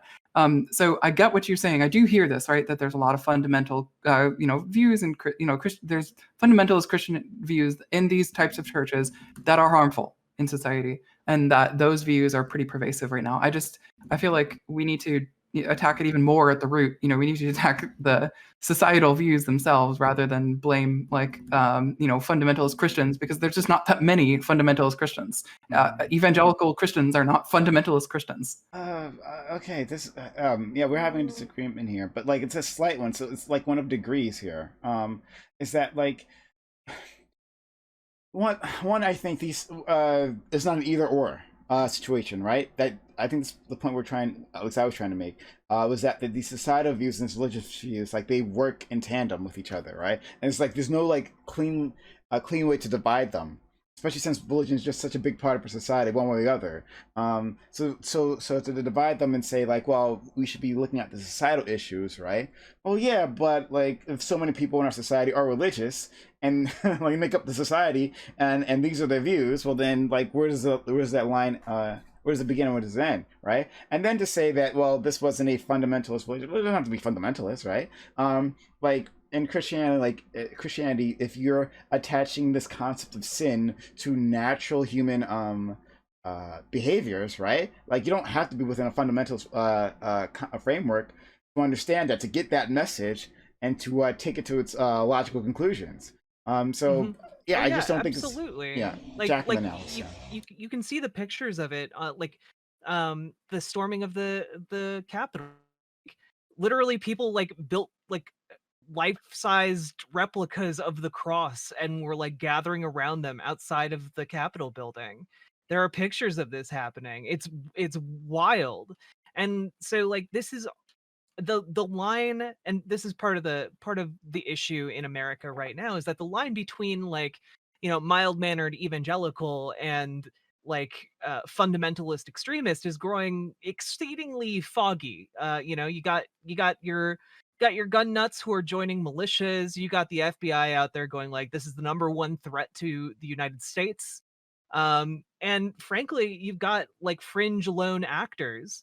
And it's always fringe lone actors, almost always like these one-off attacks where there is that plausible deniability that it's part of like a wider trend, despite the fact that with more and more data with every single one of these, there is more of a trend, right?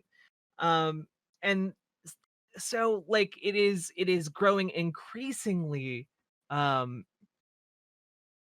guess just extremized, extreme. No, that's the word. No, extremized. Let's use that. Go ahead. Extremized. Yeah. I like it. Brand that. To the point where like it is really difficult now to like like cut apart these, because even within these mild-mannered evangelical parishes, you get like people who are full-on QAnon people, like full-on like exist in another reality now. And like when you get like that sort of reality divide, that's how you also get people who are able to exist in a world where they're like, yeah, the best solution to my problem is just to go kill random people. Yeah, obviously. And like I think that this is going to be an increasing problem as we go forward until we like improve baseline education on issues like sex and consent and all of these fantastic things, because hey, sex is great and we should be open to learning more about it. Oh, let's in fact go to starters first, and then go to Alice. Go ahead. Yeah, so I think we're also getting kind of caught up on semantics, right? I think when we talk about fundamental, religion, fundamentalism, and within religion, has a connotation that, let me see, upholds belief in the strict literal interpretation of the scripture, or strict adherence to basic principles of any subject or discipline. So I mean, I don't know, I guess it's like this, these base values that have been like believed in so strictly that they have influenced our laws, they've influenced our culture and our TV shows, and you can see how the loose woman is like laughed at, right, or like made into somebody who's like evil in a lot of these. So yeah, that's all I had to add, really. Can I go, or was it Let's go someone raise your hand? to Alice, and then you, and then Empress. No, I'll see to Katarana. She hasn't really gotten to talk all that much. Right. Yeah, I was just gonna say that, like, kind of trying to circle back to the original conversation. We can see that our society in general just like starts to value women more and more, like with the amount of money that they have, and the amount of clothes that they're wearing. Perfect way that you can see this is my favorite movie, though it's very problematic. Pretty Woman. She goes into the store, no one fucking pays attention to her. The second she comes in with a credit card and properly dressed, everyone's like, "Can I do whatever you want, whenever you want?" And I think, like, even the ending to the movie is like, and now we can care about her because she's leaving her job as a whore and she's gonna go run off, and it's just No, and also what annoys me about that is that sex workers know to be discreet, right? Like, sex workers don't go around dressed as sex workers everywhere, right? Like, I don't know, that's like annoying. But no, that's, I think. What does a sex worker dress? What does that even mean? No, but well, I mean, like specifically as a streetwalker. Like, no, I'm not asking you. I'm just saying in the broadest sense, right? Yeah. The fact that we have these stereotypes in our society is a problem. Yeah. But what would I know? Charmhole says I'm bad and wrong and ignorant, all at the same time. So look. If you're wearing a cum-covered dress, I mean, like, it's pretty obvious. Okay? Or you just had a good time, or you had a good time. Wait, that's just Wednesday. Yeah. I'm sorry. Do you not walk around with a black light so everyone can know what it do last night? 100%. I wear it around my neck, actually, attached to my sex collar, which is different from my regular collar. You know, it has a D. Well, yeah, you got one is formal, one's casual. Exactly. There you go. Yeah. Your black tie collar, of course. Yeah, one is pink and has a D ring on it, and the other doesn't. That's the difference between the sex collar and the other collar. 100%. I like the direction this is. No, but unless we're moving on a more serious note, right? Despite me being again wrong, ignorant, and dumb about everything. Thank you, Charmhole. We kind of have focused on like a lot of the different facets that lead to this, right? And at the beginning, I did mention one, and we've kind of talked about it a few times, which is the element of capital and how the system of capital as well as critiques of capital have kind of enforced these ideas, right? So we brought up marriage vows, and someone in my chat, they put it that I believe that sex-negative attitudes do not necessarily come from religion, but that they are enforced through the use of the institution of religion and the attitudes and moralities that are set by religion, right? And I think marriage was actually a great example of this, right? So there's a really good paper by a little-known economist known as Richard Wolff and his boy Resnick, who did some historical and economic research into the origins of marriage vows and their ties to economic systems. And they effectively come to the conclusion that the mode of production of the household is feudal, and the reason for this is partially because marriage vows have historical origins in feudal serf vows, right?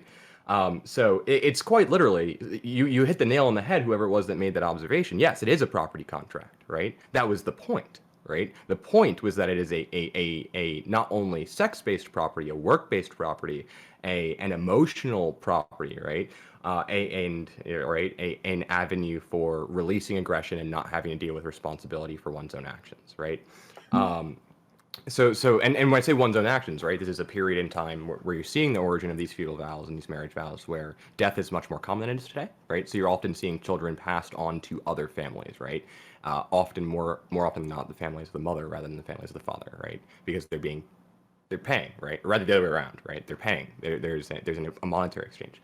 All of these things make this way more complicated in the modern context, right? Because you have you have the elements of the critique, you have the elements of race, you have the elements of religion, and you can't really separate any of these from one another, right? One of the things I've said in the past that has really gotten me very heavily critiqued as well is that sex, gender, and race are intrinsically linked. You can't separate them because our conceptions of these things are linked to our experiences within those identities, as well as the identities that are forced onto us externally. I'm just going to knock everything over now.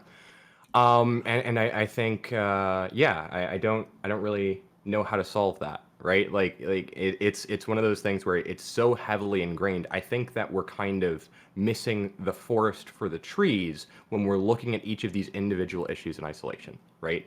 It is the confluence of these issues creating our very, very negative sex culture that we have that results in all these problems, right? And I respect the opinion that maybe this church specifically had nothing to do with it, but the institutions of religion certainly did. Yeah, and I think one thing I also want to point out too is that, like, in especially more like evangelical fundamentalist Christian faiths, there's this idea. It's ingrained that you're not responsible for a lot of the negative feelings, or not responsible for sins. They say, like, excise your externalization. Demon. Yeah.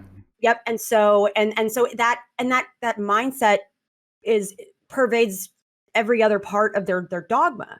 So it's unsurprising that often leads to violence or God, I can't believe, like, there are so many times where you'll see a family who, like, some of their family members, either someone tried to murder them or whatever, and they're like, well, I forgive him because I think he just has to work through his demons. And it's like, yeah, he could do that at jail, girl. Like, it's yeah. But not for punitive justice, but I mean, I agree. You can work through that in a rehabilitative institution. Right, with professionals, but like, you get the idea. Yeah, it's this whole idea that they're not responsible for their behavior. However, that benefit of the doubt never seems to extend to women in the same way that it extends to men. So Alice, did you want to say anything else? You had your hand up previously. I just want to make sure. No, it's okay. I've been listening in. I feel like everyone's addressed pretty well. Like, my only response is just, like, I think that we have to think about how to actually fix these issues, and, like, we can say that, like, religion is an issue and such. There's still gonna be people who believe in religion, so I think we need to affect change at, like, a very, sorry about the cat in the background. We need to affect change at, like, a very low level of, like, changing these religions somehow, because people are always going to follow religion in some way. So we need to figure out a way to affect change in these religions if they are a problem. That's my only caveat, is, like, I always push back against everyone here because we seem to have this, like, sort of echo chamber thing where we all agree on some fundamental points, but then we don't make a good way to make the change that we need to make. We just make some prescriptive definition of what should be, and we don't talk about how to affect it. And I think that's a pretty big issue that we have. Like, I love talking to everyone here, but we have to figure out how to affect that change, like, in reality that we live in. So I mean, I feel like I've been pretty consistent. We need to advocate for sexual education. We need to advocate for consent to being included in curriculum from, like, pre-K onward. We need to have, like, we need to make a world basically where we have more of these conservative dads going, like, back in my day, we didn't teach our kids about no gosh darn consent. What am I, raising a sissy? Like, we need. But we did, though.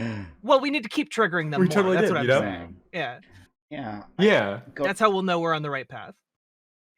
In terms of solutions, I mean, and we can go around if anyone else has like solutions in mind.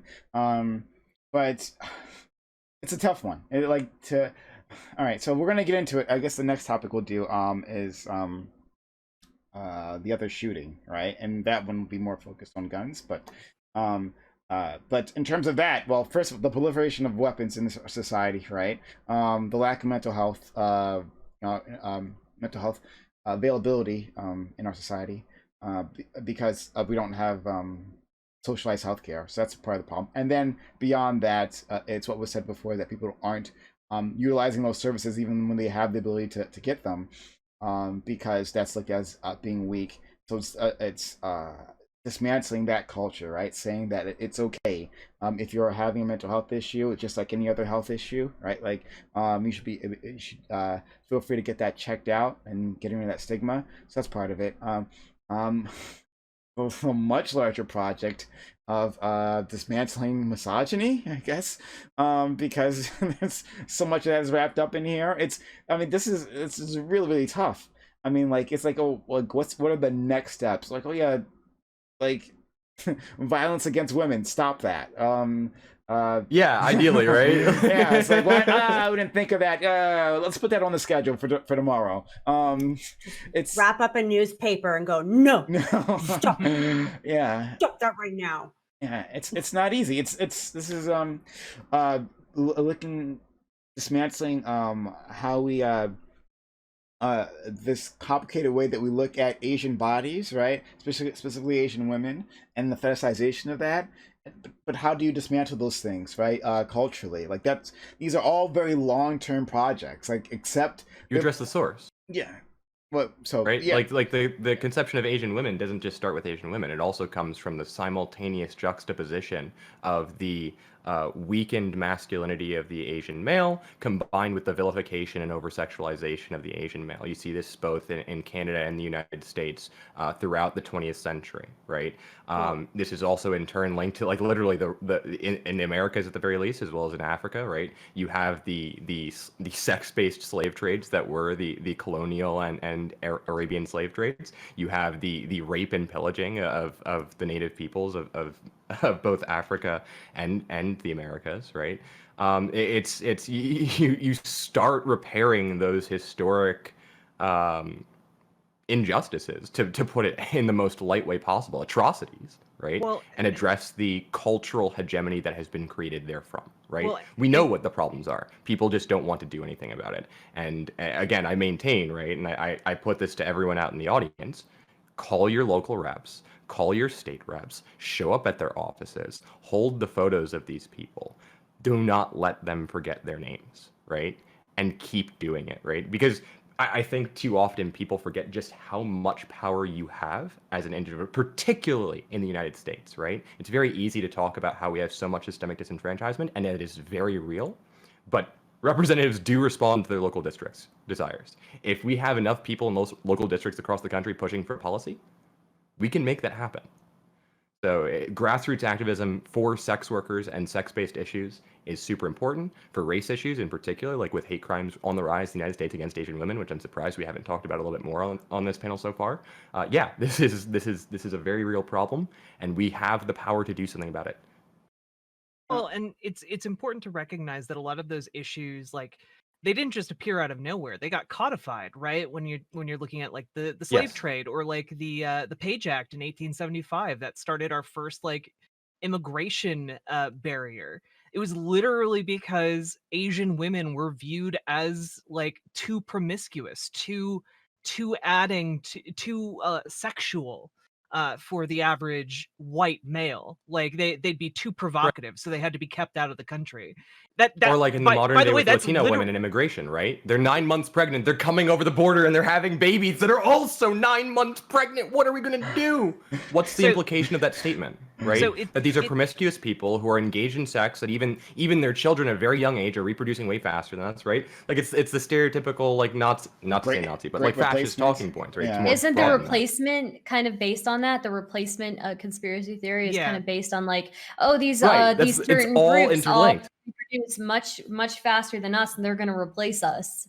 Yeah. recognizing that all of these attitudes also have been implemented and or encouraged by our actual policies is something that we need to understand so that we can actually have like real conversations about this, like where it's not isolated to just like one guy shooting up a bunch of Asian massage parlors. There are actually a whole lot of other issues in here that have a long history in our country of being codified into laws and regulations and rules that a lot of people don't even think of or know about, but they understand like the underlying ethos that those laws represented, because that ethos is essentially propagated over generations. So we need to start dismantling those systems that got codified to justify racism. How to end AKA misogyny? maybe Just ban start dismantling our border policy. Well, I do want to say, like, there is something that, like, a very, very big problem societally seems to be just that the fact that these values encourage people to view women a certain way, right? And there are going to be, like, there's the average person who doesn't view women this way, but then there are going to be the outliers who have learned to view women as lesser and like kind of like livestock. And when people don't view you as an equal human being, then they're going to be more likely to treat you not like a human being.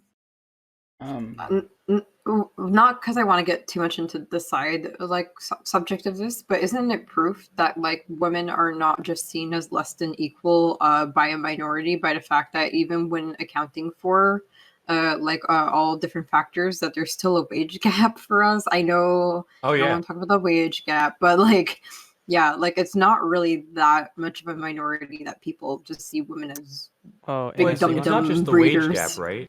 Well, it's also the systemic pressures into.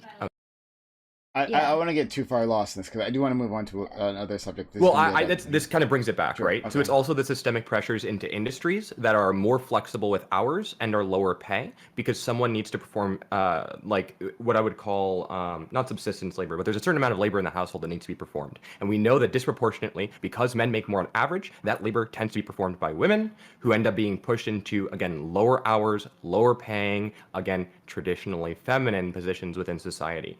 And so this, again, like this idea of the personal is political, there is a feedback loop between what happens in the household and what happens in society and the economy and politics. And all of these things result in what we're seeing now, which is what is a massage parlor, right? And I'm not talking in the sexual sense. It is a generally lower paying part-time job where someone can take a significant portion of money home in a week and go home, as we said, take care of their kids, take care of labor in the households. You have a lot of single parents in these positions. So like, this all comes back to it, right? It's all interlinked, and we can't ignore these problems when talking about these issues, as looking at you, lame stream media wants to do.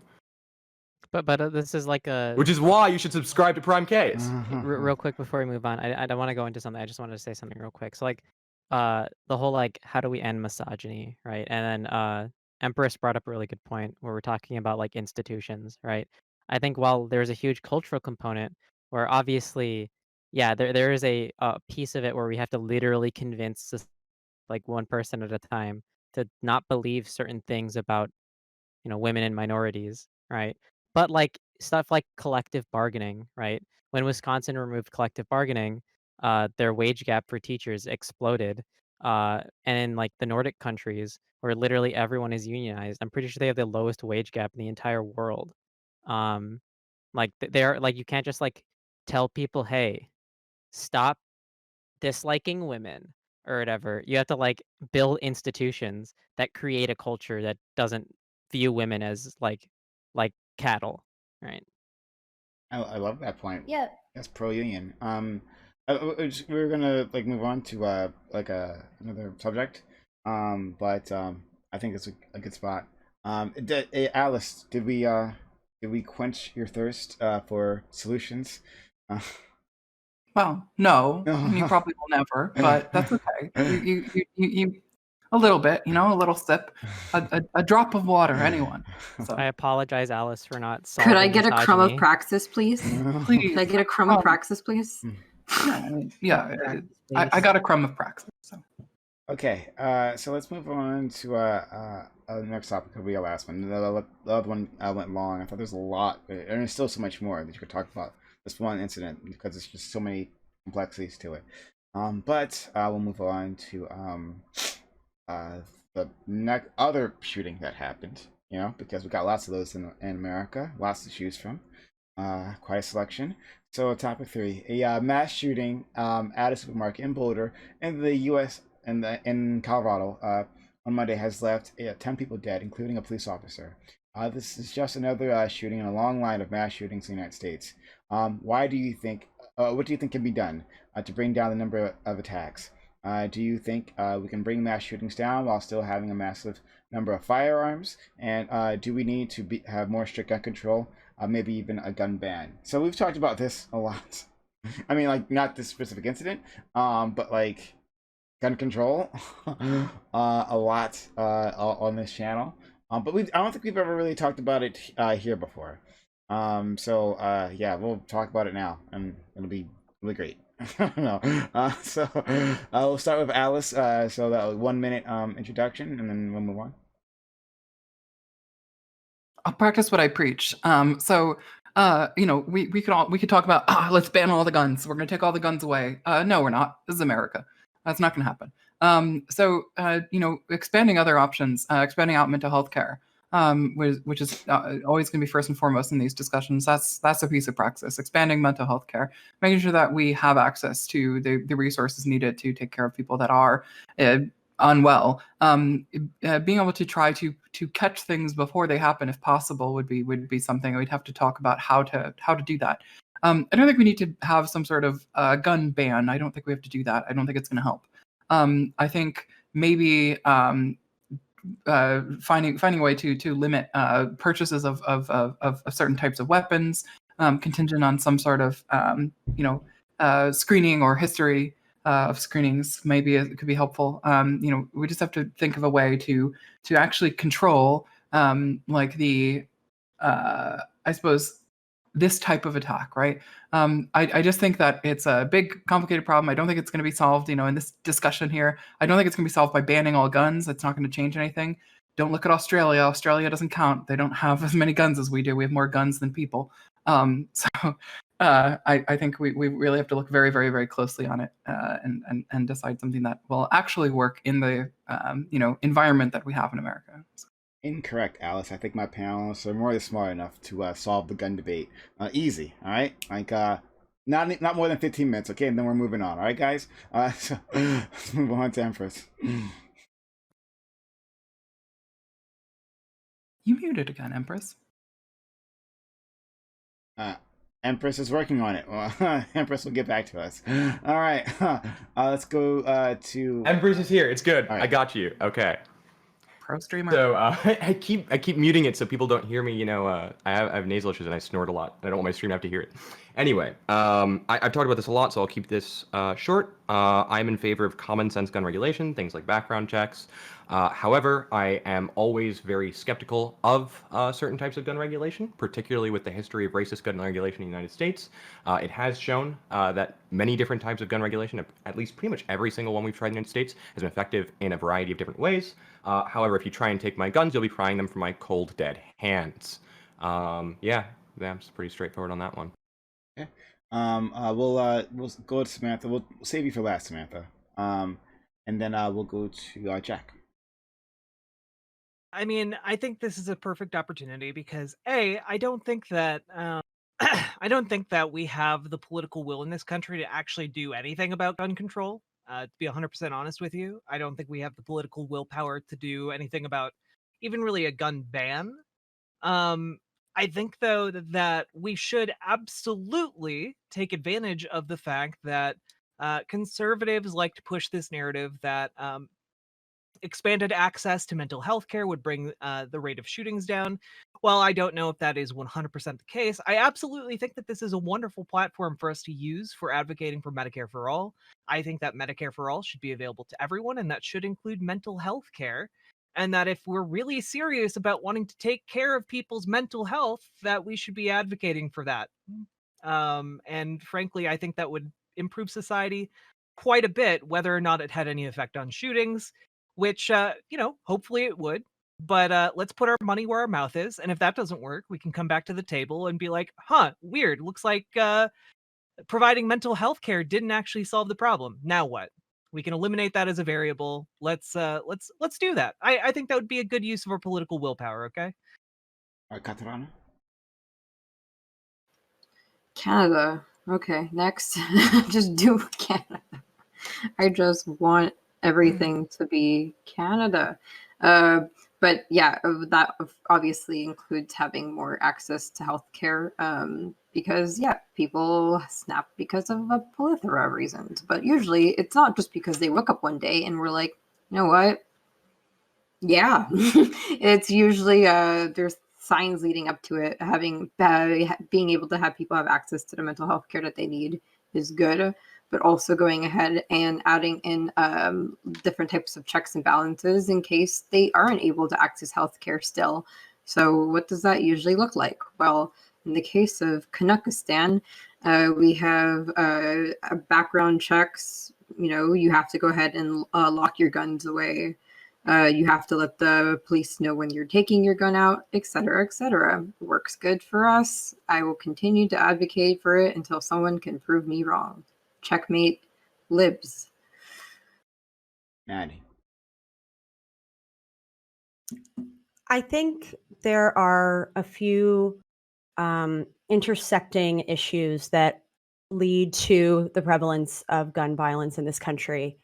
The first being the fetishization of guns in general, and this weird obsession that Americans seem to have around guns. I think a lot of that is directly tied to the prevalence of toxic masculinity in our society. I also think, I don't know that you can necessarily blame guns entirely for this kind of thing, because what we're also doing, and a lot of times this is the reason I think we see the shooters be more likely than not male, that this is like their outlet to exert their rage, or to like assert some sort of power or control over their life. They turn to this violence. And so I think, in this case, it sounds like the shooter in Boulder, Colorado had some sort of mental condition that's obviously unverified, so I don't want to like speculate too much about that. But I would say the fact that maybe he wasn't able or was unwilling to get the resources he needed to address that, and then instead turned to violence. Also, the fact he was able to buy a gun, even though he had been arrested before, he had been in fights before where he was known for having a quick temper and being violent. So I think maybe there needs to be, I don't know that we're going to pass any meaningful gun reform, but at least make it harder for people who have shown an affinity for violence or have been violent in the past. At least make it harder for them to get these weapons that are capable of murdering so many people in a short span of time. Pastel. I believe civilians should be able to have any weaponry the military has as long as they have training. And cap memes aside, yeah, I'm all for like common sense regulations. My best friend lives in Canada. I'm really well versed in like the legal code there. I think it works really well there. Like you have to have gun locks on your guns at all times. It has to also be locked up in a safe. So like you already have 2 levels of like, okay, I have to think about this. Do I really want to go and use my weapon? You have to tell like the police, and I don't know if this is in all provinces. When you're going to go use it at the range and stuff. I don't know if we'll ever actually be able to get like a cultural change for banning weapons, because it's kind of just like within American culture at this point. That's like the one thing we're really libertarian on for like not no reason. It actually has a huge historical reason back in like the colonial period, which is mostly where historians attribute this like belief coming from. But I don't know if we can ever really get rid of that. It would be really hard to get really huge societal change. But like if we can, I think it'd be great. If we want to actually reduce deaths, we'd want to ban handguns. Handguns are the leading cause for most deaths and like violence when it comes to firearms. Ending the war on drugs could also greatly reduce the amount of violence coming from weaponry. Like those are two things. Do I think that it'll happen soon? No, definitely not. But like that's where we'd want to probably start. Next, let's go to Red Charlotte. Yeah, so so people talked about a lot of things. So whether you talk about urbanization, mental health, poverty, all of these different factors that contribute to gun violence, of course. There's never one single cause to anything. But like the data is overwhelmingly clear. When you control for all of these things, the single greatest factor that contributes to gun violence, gun suicide, mass shootings is prevalence of firearms. That's it. If there's lots of guns, there's going to be lots of destruction. This just is a fact. And like how you want to solve that is like whatever your like specific worldview is. But like currently, like I don't think we need to change the gun culture because the gun culture is already changing. Like if you just look at like polls on like what people believe about firearms, continually negative over time. It's slow, but it is like a very steady trend for the past like 50 years. Gun like ownership is down except for this year because of like COVID, and there's always panic buyers. But panic buyers always eventually get rid of their guns. This is why when you look at like a chart of gun ownership over time, it goes like this. It's because there's spikes of crises. When a recession happens, people freak out because they're like, oh my God, society is going to collapse. And, society inevitably does not collapse and they get rid of their guns because they don't need them. Um, like all data shows that red flag laws, wait times, restricting carrying, all of these different things decrease gun violence, gun suicide, mass shootings. And I think, was it Pastel that brought up the mass shooting thing? I agree that mass shootings are not the biggest thing to worry about in the grand scheme of gun violence because they are a minority of like deaths. But like I said this on a different stream when I was here. Just because it's a small problem doesn't mean it isn't a problem. You wouldn't say that like people with cerebral palsy should just like get good because there's only like a few of them in the country, right? Compared to other OECD countries, the United States, mass shootings are just incredibly high. We look like a crazy like fantasy world. Everyone doesn't know what the fuck is going on here. 30 mass shootings in just March, 7 in the past week, 103 this year. Like sure, it doesn't even compare to the amount of like gun deaths total, but like other countries don't have this problem and they also traumatize people nationally. So like it's not good for the nation's mental health. It's not good for people who get shot in mass shootings and like we have solutions to solve it. So all right, let's go Stardust. Yep. I think, as somebody else said, gun culture is super ingrained in our within American culture. I don't see it changing like super quickly anytime soon. Although it is hopeful what Red Charlotte is saying. I do think some regulations probably would have an effect on the gun violence, but I'm hesitant based off of what somebody else said about, I mean, not based, but piggybacking off of what somebody else said, that regulations on guns in the past have been used to prevent certain groups, certain minority groups from buying guns. So it does make me uncomfy. But I do think like the idea of like wait times might be a good idea. It's not necessarily like restricting people from owning guns, but it is, at least putting up a wait time. And then I think Riverboat Jack touched on something really good, that this would be a really good time for us to advocate for a universal option, at least for people, as far as healthcare goes. Okay. And I no, Samantha. I'm sorry. And I want to say, just before Samantha goes, Samantha, again, thank you, because Samantha was kind enough to help us with these topics, come up with them. But like I said before, when I started this, is that, we talk about a number of issues here, but this is not something that we've ever focused on. Sorry, someone popped out and just blew me off. I was it's not something we ever focused on in this particular panel, so thanks you for bringing this topic into this space. So I just want to thank Samantha for that. Go ahead. Well, if there's one topic I do fucking love, it's fucking guns. So anyway, guns. Fuck no, you're not taking them. Cold dead fingers, all that shit. Okay, I'm not even gonna go there, right? We have two basic things that fucking back this up, and I have both books next to me. One of them would be the Constitution, one would be the Second Amendment. One book I think would be more important than the Constitution. That's called the Communist Manifesto, where Karl Marx gave us the greatest line with the under no pretext bit.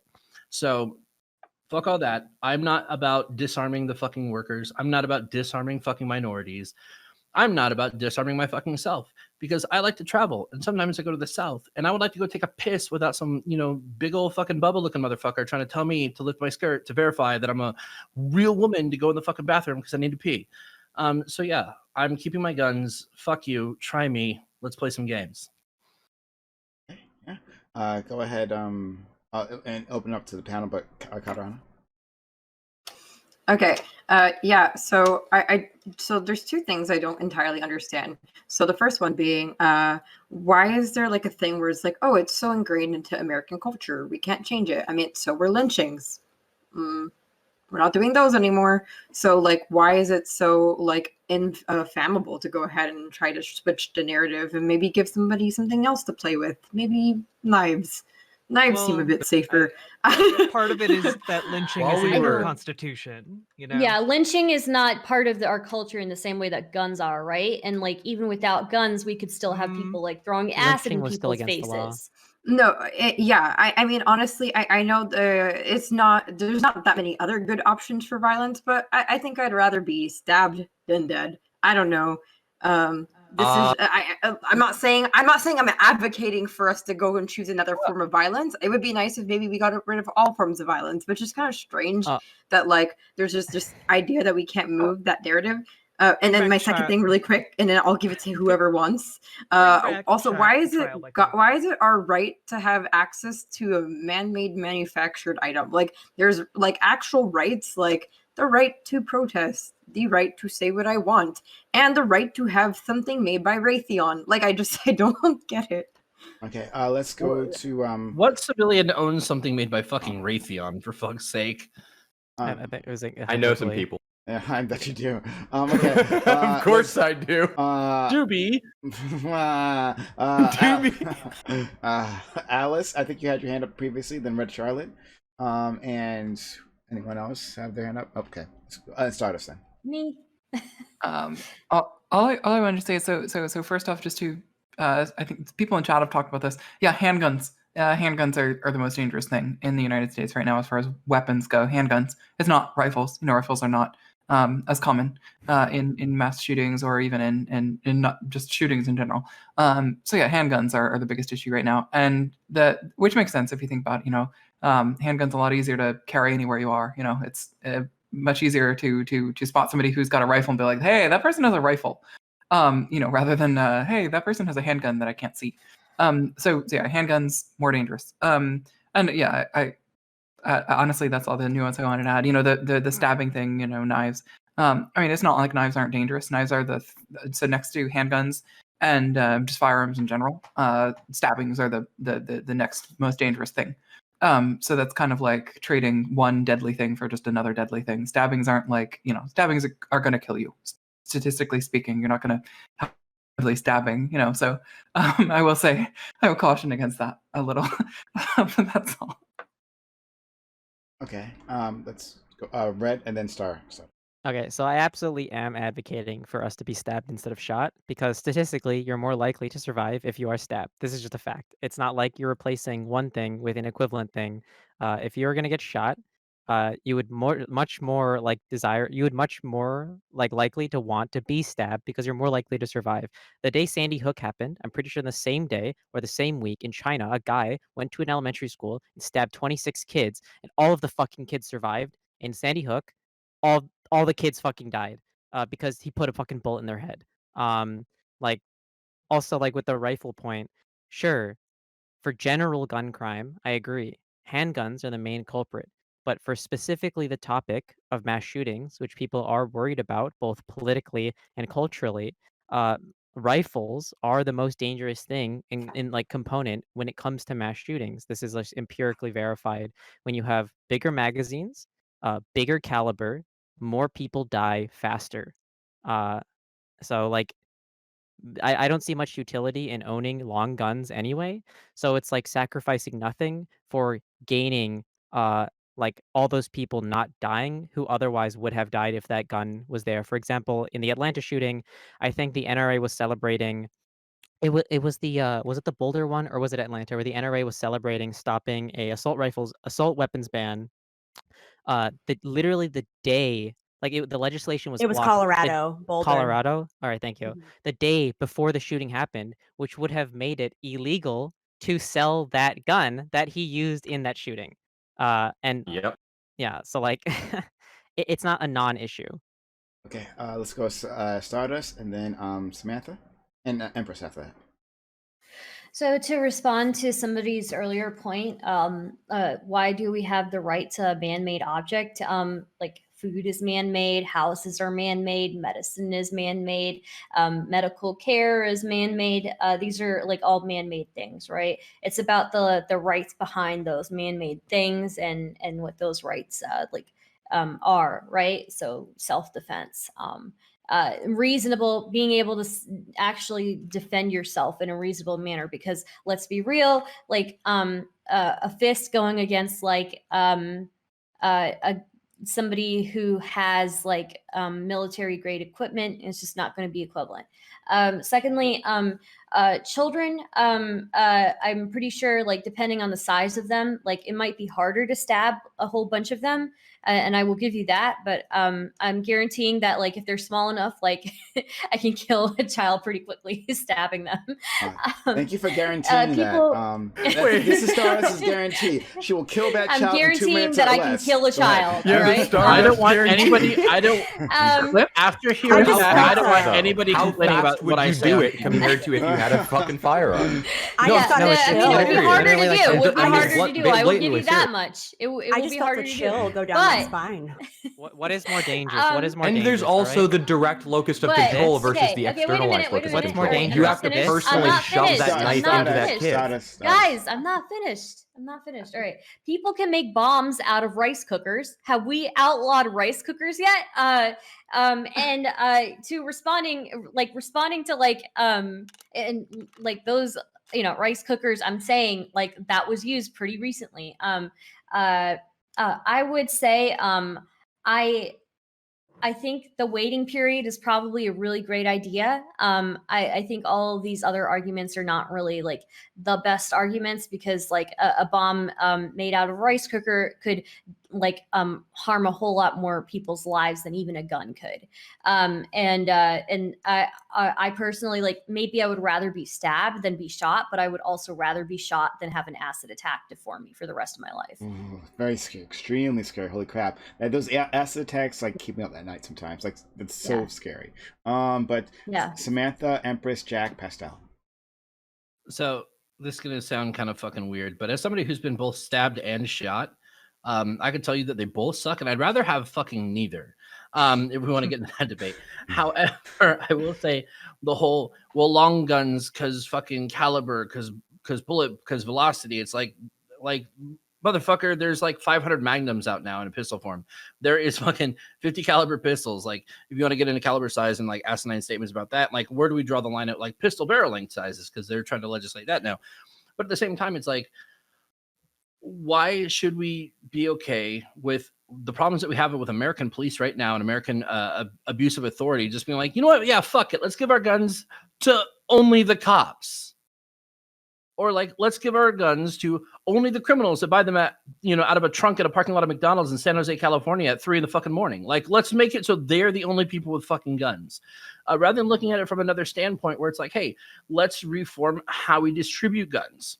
I'm about to get into my red flag topic here, which can apply with how people can maintain guns.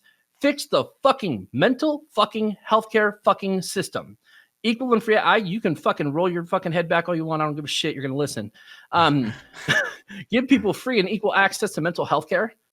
Okay. And then if you want to purchase a firearm, guess what? You are now mandated to show proof of passing a psych evaluation. Check this out. After that point, every fucking year you want to keep your gun, since you don't have to pay for a psych eval because we fucking fixed the mental health care system, you go get a fucking another one. If at any time your friends or family think you are not capable of maintaining or owning a firearm because of your mental state of mind, they can make a call. And an FLFL owner, a gun store, or somebody of that form can hold your weapon for you rather than the police, because the police fucking lose everything and they lie. Then when you show proof of passing a psych evaluation after time has passed, you can have the firearm back. Now, fuck your papers. Nobody gives a shit. Unless it's the fucking Second Amendment, I don't want to read blurry. it. But like, it's so dumb. Yeah, use like a marker next time. That'll help. But go ahead. Get off the potato camera. But like, we have to look at the underlying causes for this, not just be like, oh, the guns did it. I have fucking massive amounts of firearms in my house and nobody fucking dies in my house. Not even kids with my super secret knife skills, Stardust. But at the same time, you want to bring up like, oh, what's the more effective, a knife or a gun? Well, how trained on each one of those items are they? Yes, you have to be far less trained with a gun to do some damage, but I guarantee you, a person that really want to be motivated to kill somebody with a knife could just go fucking dome to dome to dome right through eye sockets. I don't give a shit. And you want to say, oh, well, they were looking at banning this type of gun. He wouldn't use this type of gun in the fucking attack. Well, guess what? Cool. He had access to other different types of firearms. And if somebody's already that motivated to kill somebody, they are going to find a fucking way to kill somebody. Also, the whole acid thing, like really, I would much rather die than have acid thrown in my face, because then I'm just going to want to kill myself anyway. So like, just me personally, I mean, a lot of these people go through fucking horrid rest of their life and disfigurement, and they have bad feelings. So, I mean, you're just now contributing like, hey, maybe you shouldn't die, but you should want to die for the rest of your life. I think that's a weird argument. Let's go to Empress Jax Pastel. I feel a little bit bad because you made a lot of points there that I want to respond to, but I also want to engage with something that was being spammed in chat by a number of people earlier on. So there was 2 topics that came up: 3D printed guns and penis size. You might not understand why penis size is relevant, but we'll get there. I so know. now I've got you listening. No, I get it. No, that makes sense. I don't know if you do. I don't know if you do. So with regards to 3D printed guns, I think the people who are making these kinds of arguments don't really understand how 3D printing works. They think they've seen like an FDM, or what's called fusion deposition modeling printer, right? Which is the thing that squirts out the plastic from the thing. They're like, oh yeah, you could just 3D print a gun. Well, yeah, there are schematics to do so. 1, they still have at least one metal part. 2, they're one-time use. So good luck with that. Yes, thank you, Alice. Go show them. Like that, you're printing a one-time use gun at best with this. This is not a real threat. Now, with regards to metal 3D printed guns, yeah, sure, that would be more of a physical threat potentially. But 1, they still need to be machined, right? And 2, that cat is such a threat. Look at that cat, right? And 2, right, they require things like inert xenon gas and large, extremely powerful lasers capable of melting metal particulates, because they use a completely different method of printing. They use something called selective laser sintering, or SLS printing. It's very similar to what you see with resin-cured printers, though sometimes those use UV light instead as opposed to an actual laser. Yeah, people just have no idea how 3D printing works. It's not a very real threat in terms of gun safety. Stop whining about it. 2, penis size. I don't know why chat was talking about penis size, but surprisingly, there is data in political science that shows this may be relevant to the conversation of gun control and weapon control at large on a global stage. There's this, I'm forgetting the author off the top of my head. I will grab it after I say this. But it's effectively a paper called Missile Envy. And if you look at the rhetoric around guns and the guns around missiles and around other weaponry that we utilize, it is hyper-masculinized and hypersexualized, right? So when we're talking about things like gun culture, right, I think we would be remiss to also discuss the implications that are brought on by things like hypermasculinity that is normalized within American society, right? Because this is intrinsically linked to guns, right? It's literally an extension physically of masculinity and ability to exert force. Now, I'm not saying that all of our gun problems are caused by masculinity, but this is a framing that I think is somewhat important that stemmed off a joke that was going around in chat while we're talking about very serious issues. So yeah, penis size is relevant to a gun conversation. Let's do it. Yeah, that's all I have to say. Okay. And just to really quick, it's not making an extra point. It's just adding a piece of fact. right? So somebody was like, well, you can print lowers and with 3D printers. Yeah, technically you can do that, but there's no reason to do that because 80%ers exist, and those are more of a threat than 3D printing will ever be. So 80%ers are where to go, not a 3D printer. So anyway, sorry, go on. So I do have to just like point out that there are currently schematics that you can download for like with a normal $250 3D printer and $100 worth of components, you can create a semi-automatic rifle. No, you can't. You can create No, you can't. That's not true. It's one-time use. That is a bold-faced lie. The gun itself is destroyed during its use. If by semi-automatic you mean you can pull a trigger and fire one bullet, you are technically correct because that is the definition of semi-automatic, but it is not multi-use. Let me finish my point. Let me finish my fucking point. So what you're saying is true as of like 8 years ago. What we have now is a very different set of circumstances and designs and whatever. You can look up the design. It's called the FGC9.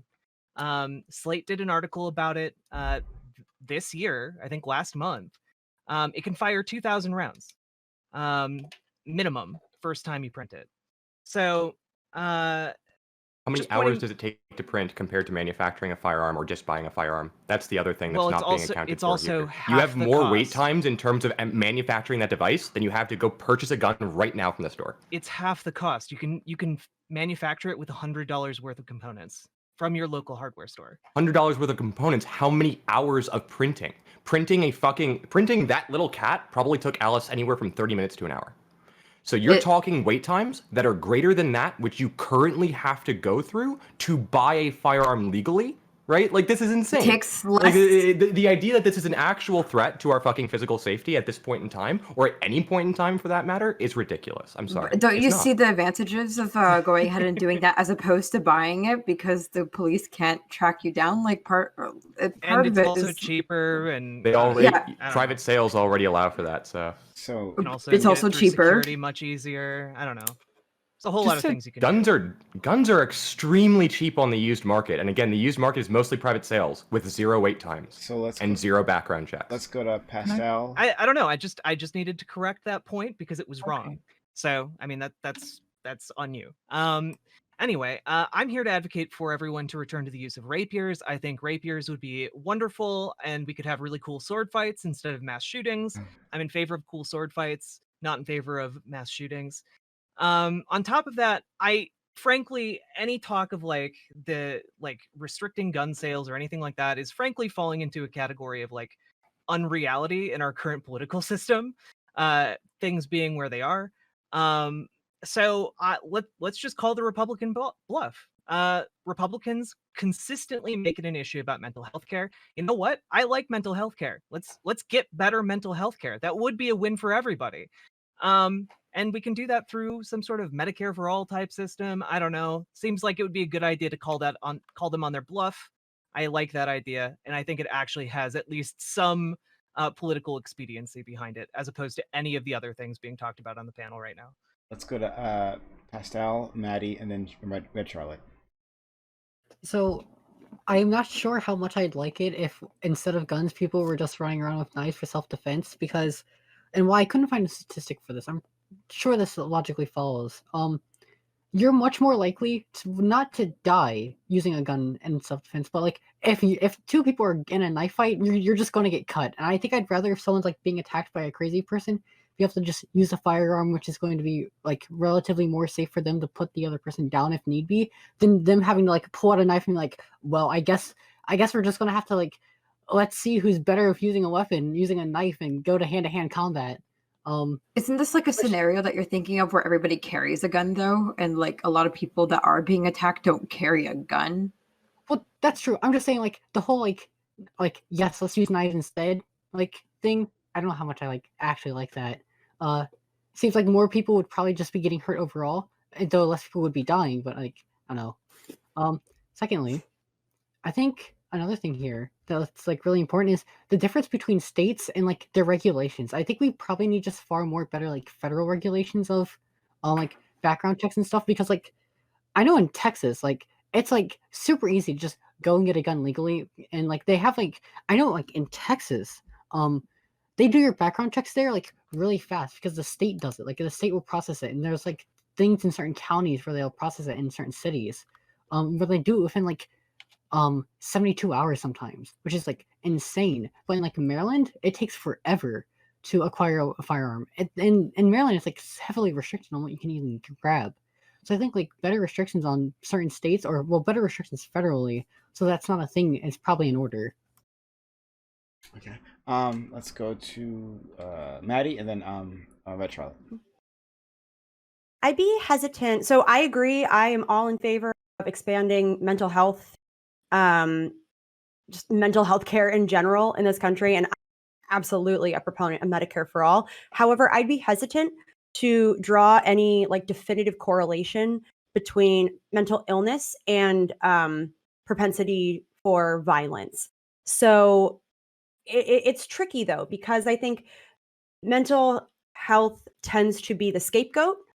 And I'm not saying that it's necessarily incorrect in some cases, because absolutely there are, mental health related implications and reasons for why people then turn to violence. But I would just be hesitant on making a direct correlation, because, mental health in general is already so stigmatized.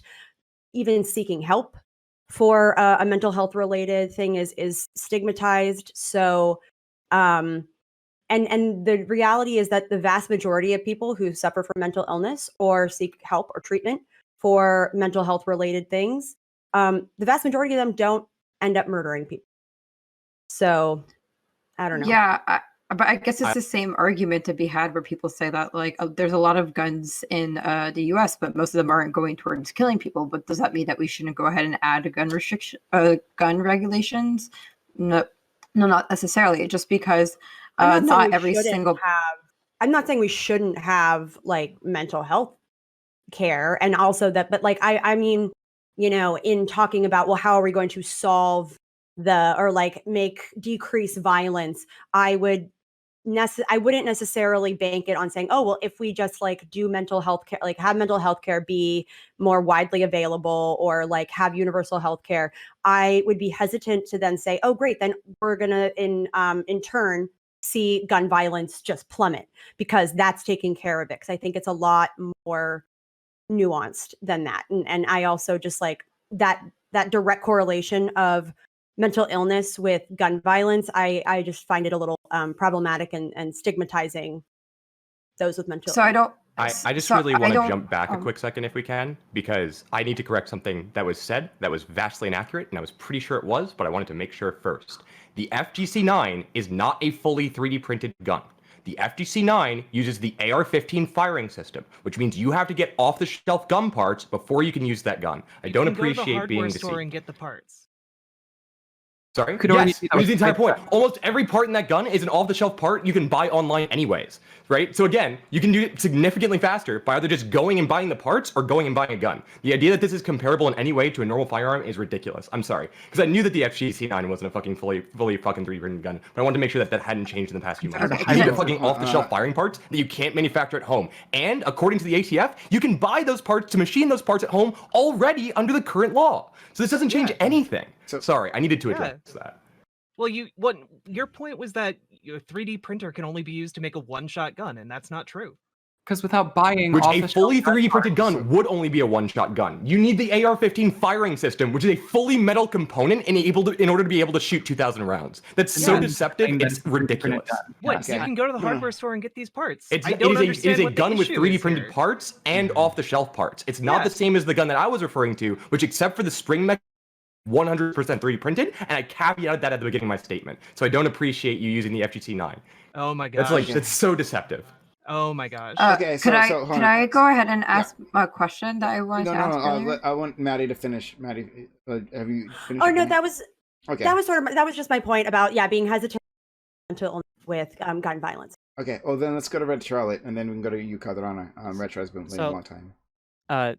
Empress, what do you mean when you say like AR-15 parts? What do you think that means? So no, it uses the AR-15 fire control system. So like literally one of like the most like rigid parts of the gun that holds it fucking together between firing. So like this idea that somehow you would be able to replicate the FGC-9 without the AR-15 fire control system or another similar system purchased over the internet, which is you literally cannot build the gun without it. You cannot print this part. It is impossible to print this part. Fire control system, or are you talking the bolts or the firing bin? Like. Well, those are all those are off-the-shelf parts. So these also are in 3D printed, but the fire system specifically is an off-the-shelf gun part that you have to buy. I posted a picture of the gun disassembled. There is not a single part in this picture, right, by itself, maybe collectively, but as itself, that can't be bought as an alternative item. For example, when I go on Wish, and I know Samantha is going to know what I'm talking about, ATF, I'm not buying silencers or suppressors. I'm buying oil filters. I'm buying oil right? filters. Like Amazon's got it too. It's not just Wish. I've linked the image in chat. The trigger system, right? Like all of these things. Well, I agree with you that there are ways to fight and combat 3D printing. I don't think this is a critique of 3D printing because like this gun takes 1 to 2 weeks to produce, costs $100, and like is super easy. It's super intuitive. You just download the CAD file and the machine will do it for you. You don't even need to understand how to do anything. They've made it so the whole idea is to decentralize defense. That's the concept, right? While I think it's really immoral and stupid, that's the idea, right? It's supposed to be easy, it's supposed to be intuitive, and it's supposed to be inexpensive. So like, it's supposed to be also even if this specific gun wasn't the final product, which it isn't. They create new ones every single year. I think is it Pew Pew Tactical or whatever. Like a lot of these people talk about this stuff, or like every year we went from the Liberator to this thing in like 6 years. Think about 10 years, right? This thing's almost entirely polymer, right? You don't need that many metal pieces. Correct me if I'm wrong, but these were for defense. So like you aren't going to be getting a lot of rounds out of them. They were made primarily for defense. Where if you wanted to put a lot of rounds, out a few thousand rounds from these things. Theoretically, really, I've seen firing tests where they just kind of fail. Because they have an extremely high failure rate, which I didn't even get into. Well, but that's another story. So, hold on. They do, right? But the point is that this particular model's pretty these things are much more reliable than a homemade gun, right? Which these are homemade, but when I mean homemade, I mean like literally built out of like pieces in a shop, right? Which people do out of like wood and like fire shotguns. Yeah, but like so, like I wanted to before we got into this 3D printing thing. Like you also need to be able to weld in order to put together the FGC-9, right? But you need a welder. So I agree that the 3D printing pool will never be able to make up for the previous pool of legally manufactured firearms, right? Not everyone will be able to print enough to keep up, right? But I'm just saying that like they will still exist, but like we can talk about the solutions to this later because I wanted to talk about the stuff I've been waiting like 15 minutes to like reply to everything Samantha said. So I DM'd you some of it already, but like the thing about cops, I don't believe in having cops being the only people with guns because I don't want cops to have guns. I want them to be like in the Nordic countries where they have guns at the station or in their car where they don't use them unless there is like an emergency where they are designated to use them. They can't like go up to someone and have a gun on them when they're interacting with them normally. So I am for disarming police officers generally. And then you said, brother, fix mental health, right? I agree. Mental health is a big deal, but all of the stuff I've cite controls for mental health. Even when you control for mental health problems and mental health, the prevalence of firearms still makes people kill themselves. It makes people commit murder, and it makes people engage in mass shootings. These things will still be here, even if we had the best healthcare system in the world. And then it was like, guns don't kill people, people do, which basically said like, well, I have a bunch of guns, and they're not hurting anyone, right? I agree. On an individual level, you owning a firearm isn't going to like, it's not going to like levitate and start like shooting school children, right? Obviously not. Like, but the idea is like the rule. If we allow everyone to engage in the behavior that you're engaging in, right, which is own a firearm fairly easily, then you're going to have a bunch of people who probably aren't responsible and are going to use these guns in a very dangerous way. And so you said something again. The next thing was that you would rather die than live a life with like a disfigured face, right? So one, I think this is like extremely like insensitive thing to say. You're basically telling these victims, of like acid attacks that like you might as well fucking kill yourself. Your life is so horrible.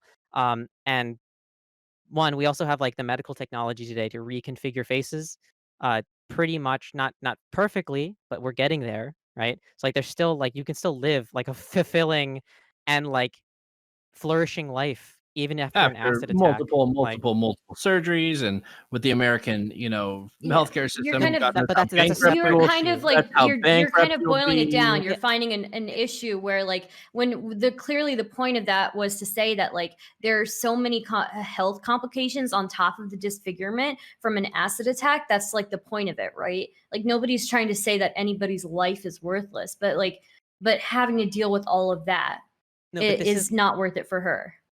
No, but it's the same thing as when people are like, "Oh, if I like got like disabled, I would just kill myself." They're just like, "Oh, if I was disabled, I would kill myself or whatever," which is like, I don't know. But like, Pretty funny, Ableist. what was the last thing I was gonna say? Oh yeah, I think it was to Stardust.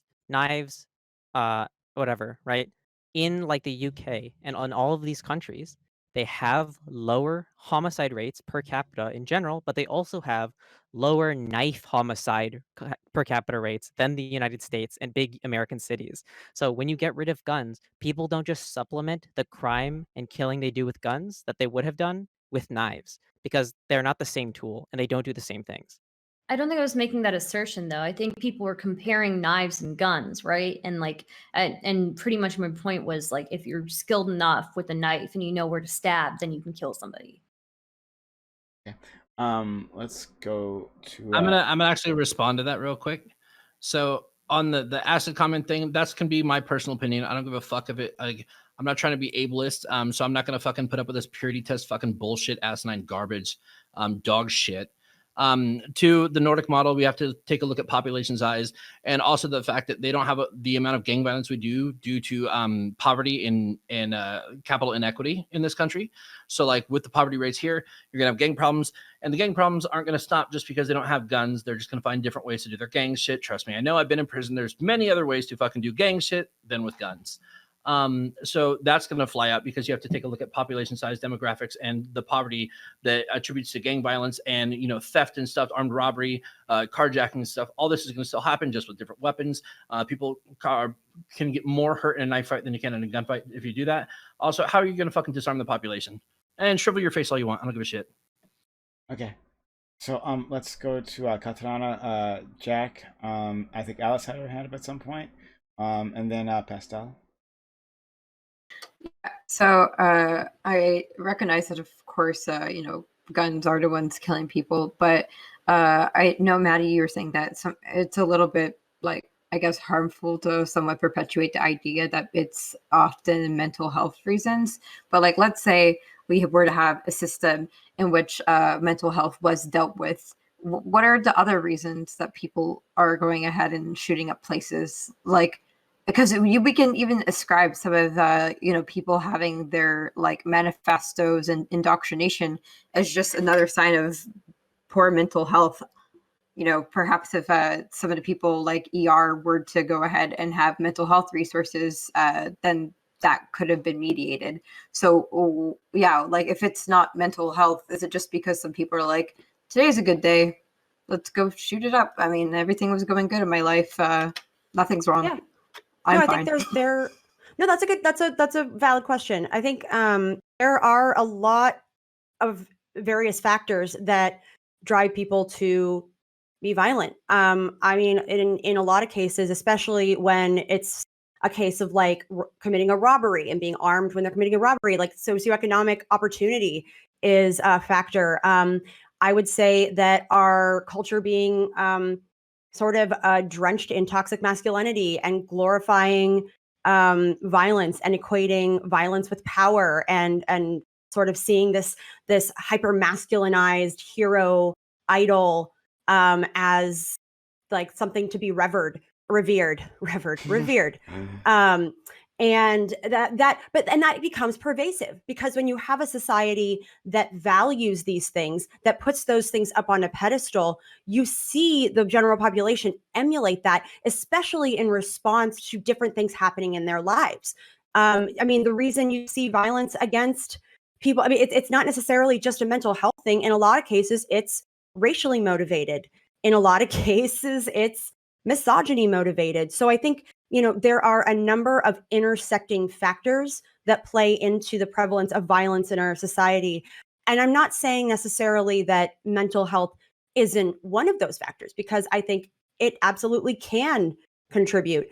But I'd also be hesitant to say that like that is the most prominent factor. Like, because even though there are other countries that don't have guns, you still see violence against women in countries where they have socialized healthcare, where they have ample mental health resources.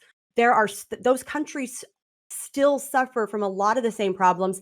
Granted, you don't see the same body count because they don't have a weapon that's capable of killing or maiming that many people, or it's just violence. So that's where I'd just be hesitant to draw like a direct correlation.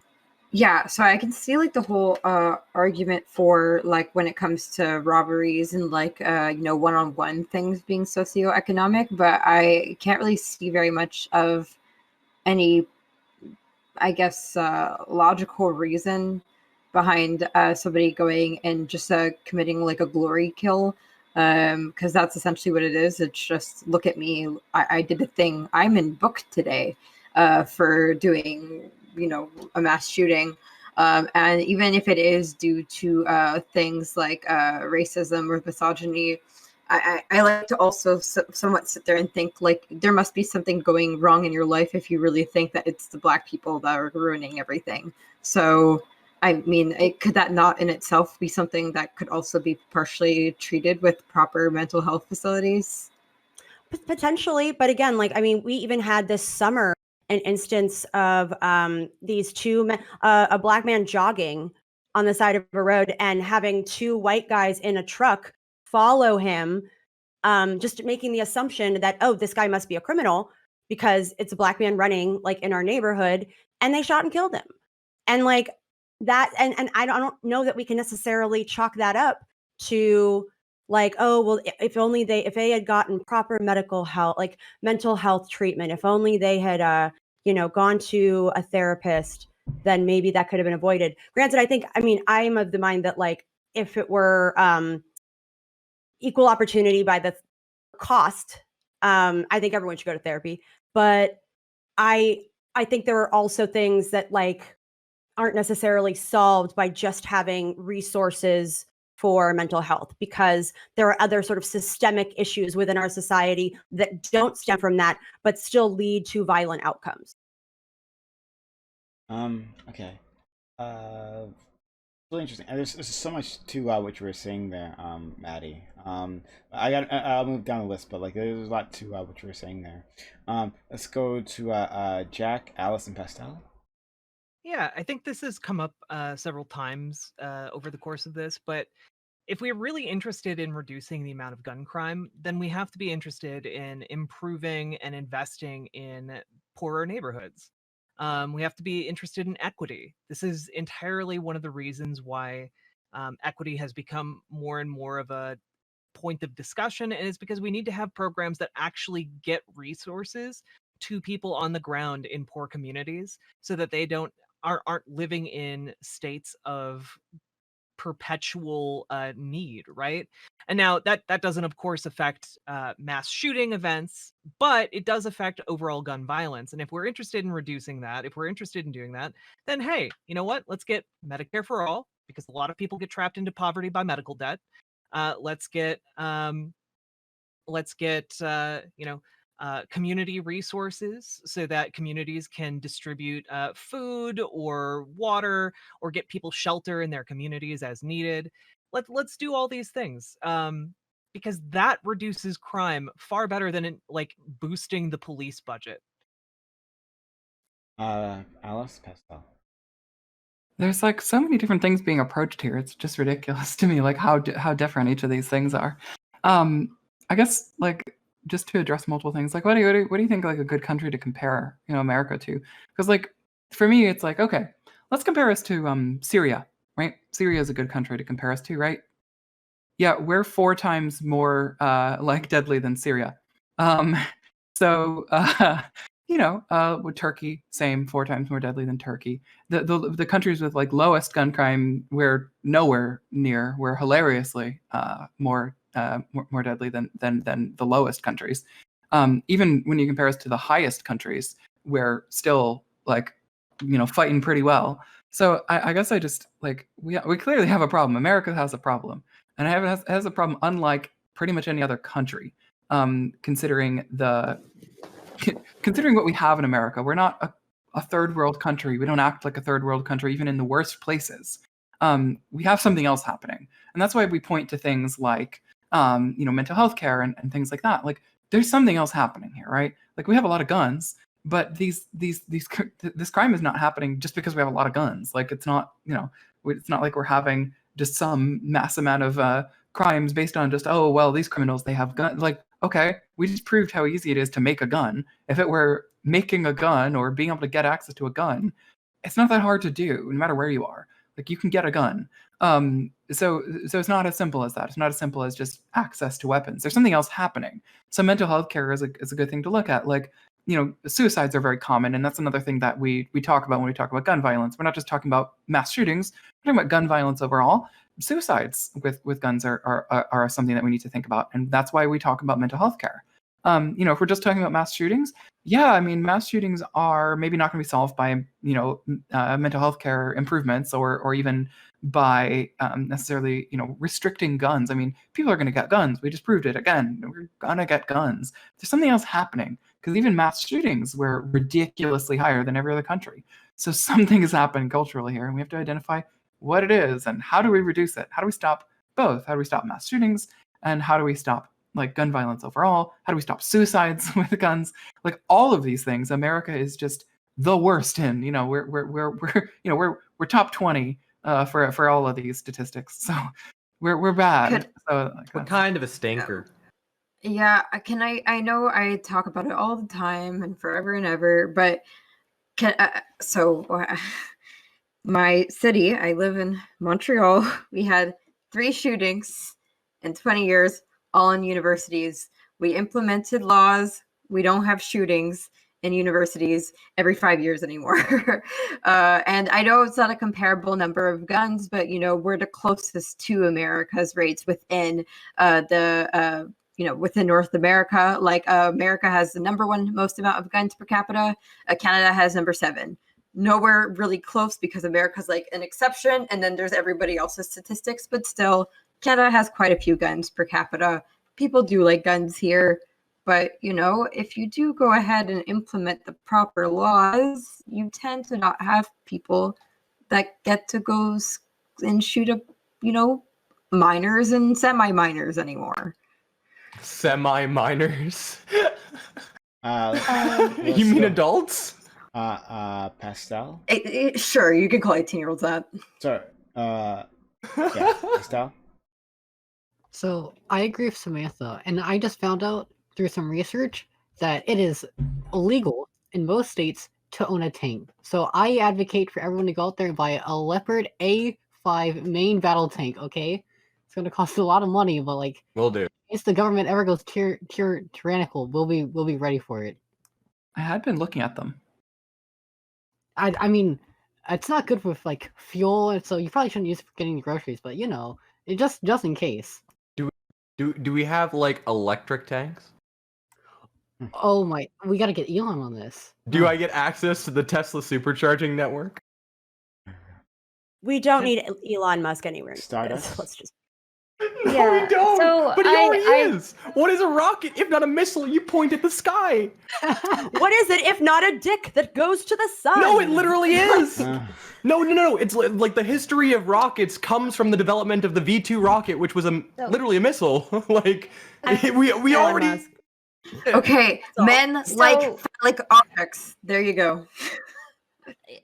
So I guess we've talked about laws, we've talked about healthcare, right? I would like to see maybe when we talk about these things, even like a longer term solution, right? Like when we look at like environmental pollution and lead poisoning and the effect that that has on crime as well, right? So I think that if we take into account these things that we can do that will affect crime rates in the long term, I think we should really like look at that and try to improve environmental factors for the average person. You're right. Yeah, I totally believe that if we improve the material conditions of people, like material conditions matter more to a lot of people regarding like how violence will come into a community, right? So I mean, even lead poisoning causes an increase in violence, right? I'm not an eco-fascist. I don't care. I like looking at the material conditions of people to get them out of poverty. This is what I care about. Like my people were stricken by poverty. I would like them to be out of poverty. We'd be like, hell, I wouldn't have been to fucking jail and prison if we weren't poverty. And I'm like, hey, you know what I have to do to get by? Fucking steal shit. Fucking jack cars, fucking sell drugs, whatever. Like, yes, we are more susceptible to doing crime because of our poverty thing. So if we improve material conditions, give equal and free access to healthcare, we can solve far more than being like, you can't own a pistol, bitch. And then we're just gonna go buy it from some guy in a parking lot of McDonald's at 3 a.m. in San Jose, California. Well, see, I agree with what you're saying about poverty and like we need to improve material conditions. But when I talk about like lead poisoning and environmental factors, the reason why I talk about that is because there is like an actual like link, like medical link to like decrease like cognitive like I guess it impairs cognitive ability and it increases violence for people in adulthood. And that's something that a lot of people in America have to deal with lead poisoning currently. And that does, it does affect, or at least it seems to affect crime rates. So. All right, go ahead, Red Charlotte. Okay, so yeah, piggybacking off what Stardust said, yeah, the things you're exposed to environmentally due to state policy and racism are literally a part of your material conditions. The reason why Black people were so heavily exposed to lead in the 50s to 80s, right? Was that the time frame to 90s? Was literally because even though we banned lead paint in the 70s, the paint that was already used was still on the fucking walls, on the walls of you know poor houses, really like low income areas. As time goes on, they chip, right? Kids eat, they know the paint chip meme. The reason eating regular paint chips won't make you go fucking insane, right? Eating lead paint chips will. It literally makes your brain fucking melt. It turns you super violent and it makes you super antisocial. So like a big this is why people like there's so much discourse, or that at least there was until this was discovered. There still is a little bit, like over why crime was so rampant in the United States for like 30 years, and especially in the 90s. This is why the crime bill passed and was super popular even among Black people, because people were literally like, what the fuck is happening? Why is there so much like violence? There's no explanation for it. And it was because people's brains literally fucking degenerated for like a generation. It has had horrible consequences for like communities of color. It's even given like fucking like Nazis material to like basically say that Black people are genetically inferior because like, oh, their It's IQ more points on than just average the are like generation. 3 points lower or whatever. Guys, look, this is the whatever. And then real quick to respond to the thing that Samantha asked a little bit ago, it's gonna take like 5 seconds. How do we get rid of guns? Right? This is like a really important question. How do we get rid of guns? There's a lot of things you can do that are proven to work. So involuntary buybacks, because voluntary buybacks don't work because the production side will just increase production and people will buy new guns to sell them. This is literally what happened in a bunch of countries. So this is why you need to clamp down on the civilian production side. It's supply side. Hamping down, like I said, hamping down on civilian production and civilian access. And the whole like, oh, how are we going to gather them all? Only 30% of Americans own all the guns, and 3% of Americans own half the guns. That's 3% of people owning hundreds of millions of guns, which makes it much more easier to collect, especially by force, because you know where they all are. Most of them are not like hidden guns. You can create gun registries, you can create barriers of acquisition, licenses, gun classes, invasive background checks, etc. All So of you these things by literally themselves like decrease the incentive to buy firearms little by little over time. So then people, when they go, oh, it's just too much trouble to buy a gun, they just don't. And over time, this slowly decreases the supply. And as you regulate the production side, people will have less access to buy them, even if they want it. And you can have a bunch of taxes on things. So it becomes extremely expensive to buy guns. And eventually you can just flat out ban guns. And while this won't get rid of all guns, it will massively decrease the supply. And over time, as it's illegal to put these in circulation, like they will just slowly and slowly go away, like in every other country. So you literally want to go up against a part of the population that is the most dug in, the most extremist from my cold dead hands, with the whole use of force, which is what they cling to for having so many fucking guns and 50,000 rounds of ammunition. Like, and then are you going to do this with your armed police force or your magical unarmed police force? Are they going to say, please give me your guns or we're going to like tickle you to fucking death? I mean, how are they going to take this by force? Okay, so like you would be taking this by force, you're literally walking them into the scenario they've been praying for since they've popped out, like when they were born in that fucking Oldsmobile under the freeway in southern Alabama.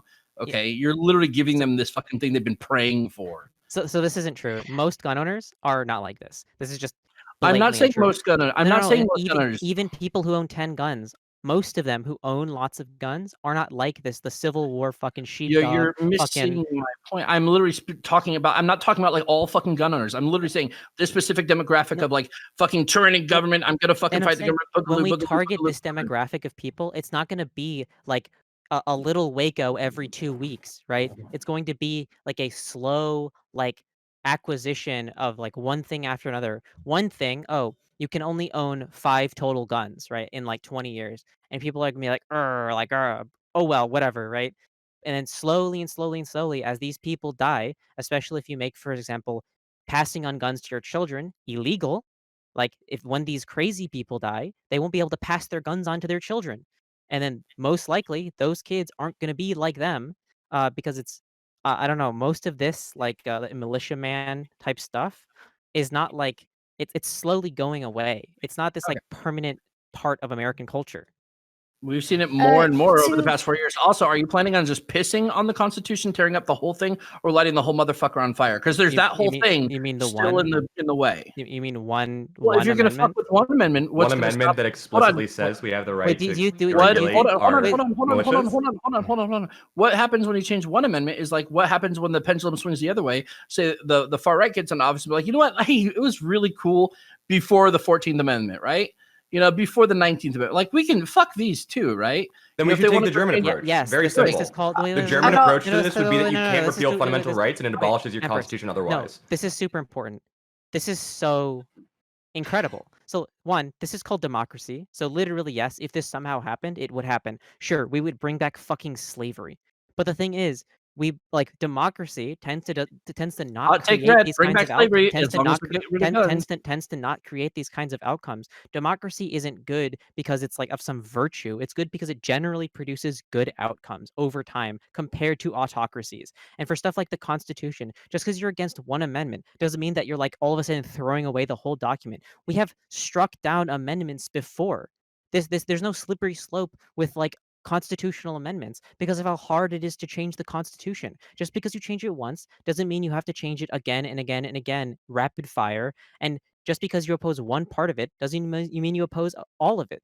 I don't oppose it. I don't oppose it. If you take an amendment that large away and throw it away, they are going to retaliate. I don't oppose it because it's in the Constitution. I oppose it because the specific principle I think is bad for society. I don't care about that it's in the Constitution.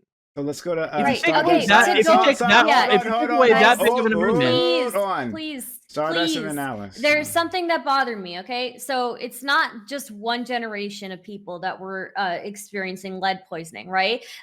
We had people from the 60s through the 90s experiencing lead poisoning at a huge amount, right? So that's several generations. And as a result of that, yes, you will have increased crime. So I think like a huge factor in decreasing crime is really that environmental pollution, reducing lead poisoning, reducing like just all these different environmental factors that affect people's cognitive function growing up, right? It's not just about like what laws you can put into place, right? Obviously, like what Red Charlotte said, yes, red lighting was a huge factor in lead poisoning. But the main thing now is that we need to like focus on fixing the places in America that still have lead poisoning, which is like way too many places. So that's basically what I wanted to say. So Alice, we just keep going on to so many different things. I honestly am going to cede to whoever's next because I can't keep track of 5 different topics. okay, sure. Empress and Capitana and Samantha. If I could just get a quick show of hands, you don't need to say anything, but who on this panel supports the direct election of senators? That we as residents of states should be able to elect our senators? Oh boy, I see where this is going. That was not in our Constitution. There are Federalist articles about why we shouldn't do this. Senators were initially appointed by state legislatures. We had to amend the Constitution to be able to have more democracy, right? So this idea that, again, there's a slippery slope in amending the Constitution and amending fundamental principles in the Constitution is somehow terrible and we should never do it when we've done it multiple times before. Amending an amendment is only been done once, right? So like it's one of these things where it's like, yeah, sure, it would set a precedent in some regards, but in other regards, no, right? We've made fundamental constitutional changes. The idea that we can't do this and have a stable system thereafter is ridiculous. We've literally changed fundamental principles that the founding fathers wrote not 1, not 2, not 3, but 6 different Federalist papers mention specifically why we shouldn't have direct election of senators, and yet we do it and have a wonderfully stable democracy because we realized as a country that this was better for our people, right, in terms of what we wanted and the outcomes we desired. That's all I have to say. Capitana and Samantha. Our system would be a lot better if we got rid of affirmative action for Republicans, also known as the Electoral College. But I digress. Yeah. So when it comes to the Yes. So is the Senate, though. Yeah. I mean, all of it's just a bunch of stuff to certain people in power. But I just I kind of don't understand like. So, and I know everyone always talks about this because talking about gun control is not a new conversation, but the whole purpose of having guns is to go ahead and, you know, be able to form a militia against your government, and no one can do that anymore because you're basically bringing guns to a drone fight and you're going to lose, of course.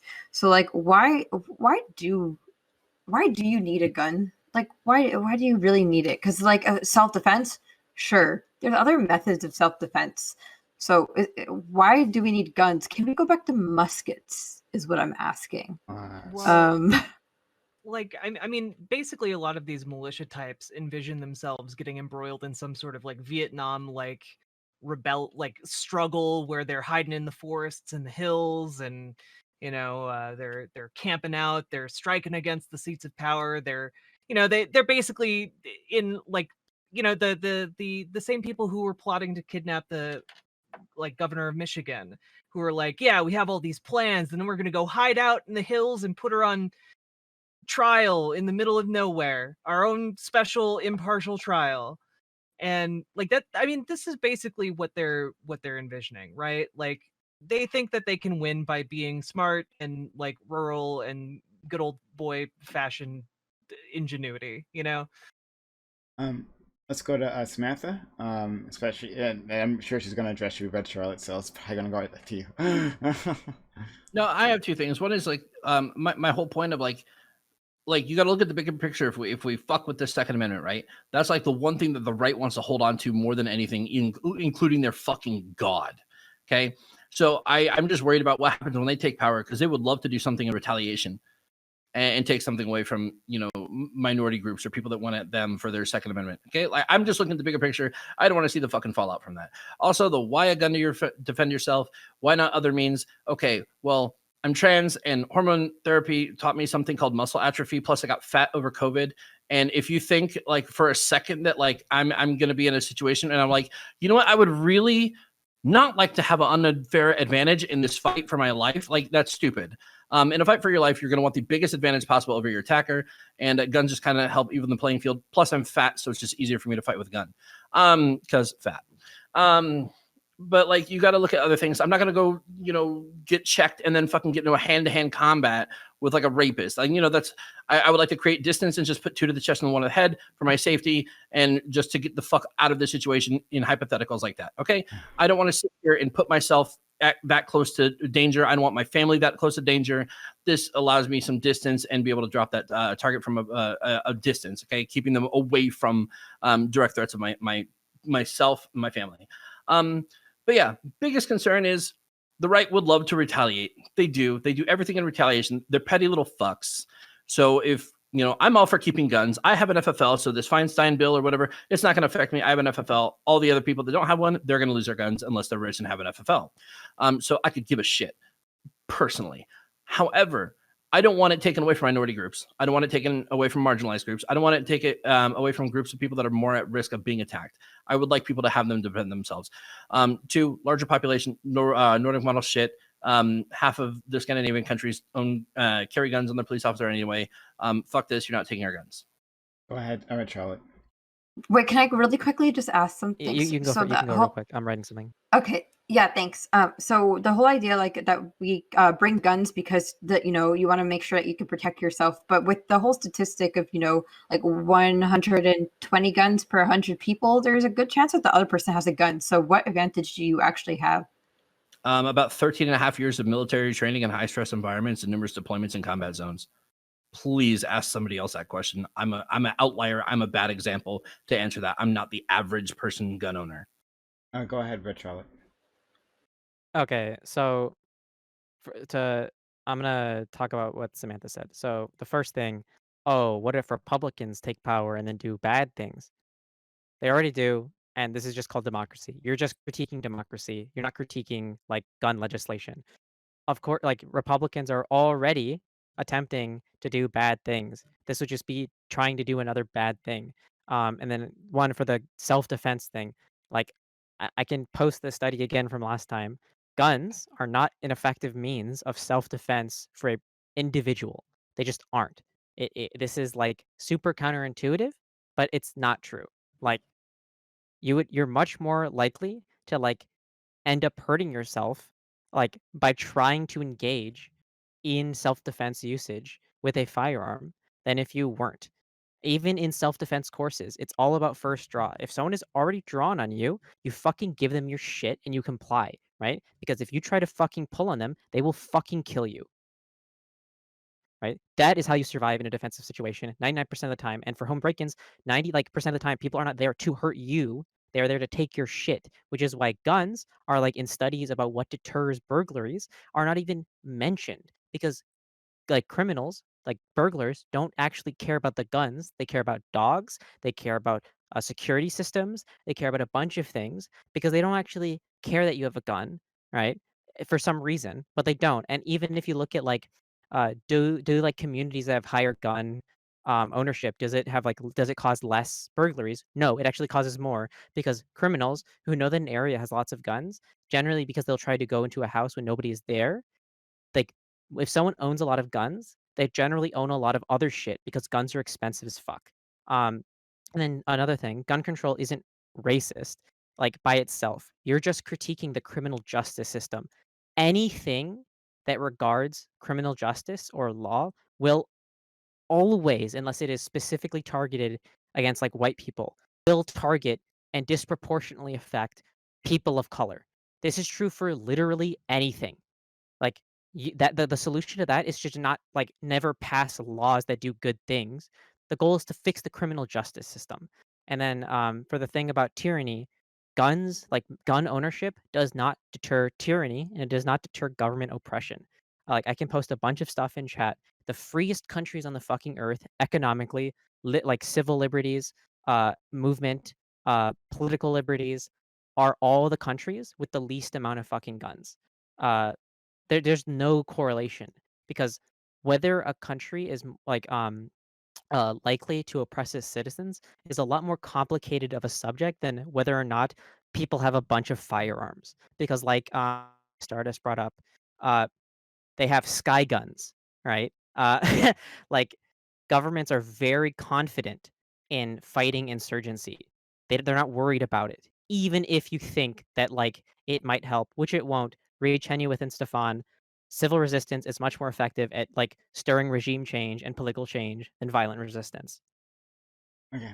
Okay, I think you're missing so many factors on the violence thing regarding like the poverty. So hold on. You're missing so many fucking points. So if you want, we can continue this conversation afterwards. But I want to respect everyone's time. To my audience, what's going to happen is we're going to go into our open walk-on panel right after this. The stream's not ending, but first stream's over. Stream's not over. First we're going to give all these wonderful people an outro, and then we can continue on with this or something else in the open panel. So all right, we'll start with Alice. You can give yourself an outro.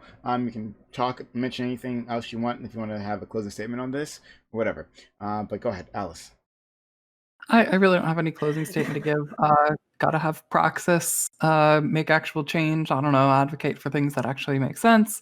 Bring nuance into stuff. I don't know. I'm gonna start having to be the nuance person, I guess. Join me in Calliopean Club. Politics is not as good as Calliopean Club. Ignore everything Empress is saying about politics. Bold-faced lies. She is wrong. Dirty lies and statistics. Follow me on Twitch because I'm as I said, I'm going to start actually streaming on a schedule, and it's probably going to be Tuesday and Thursday.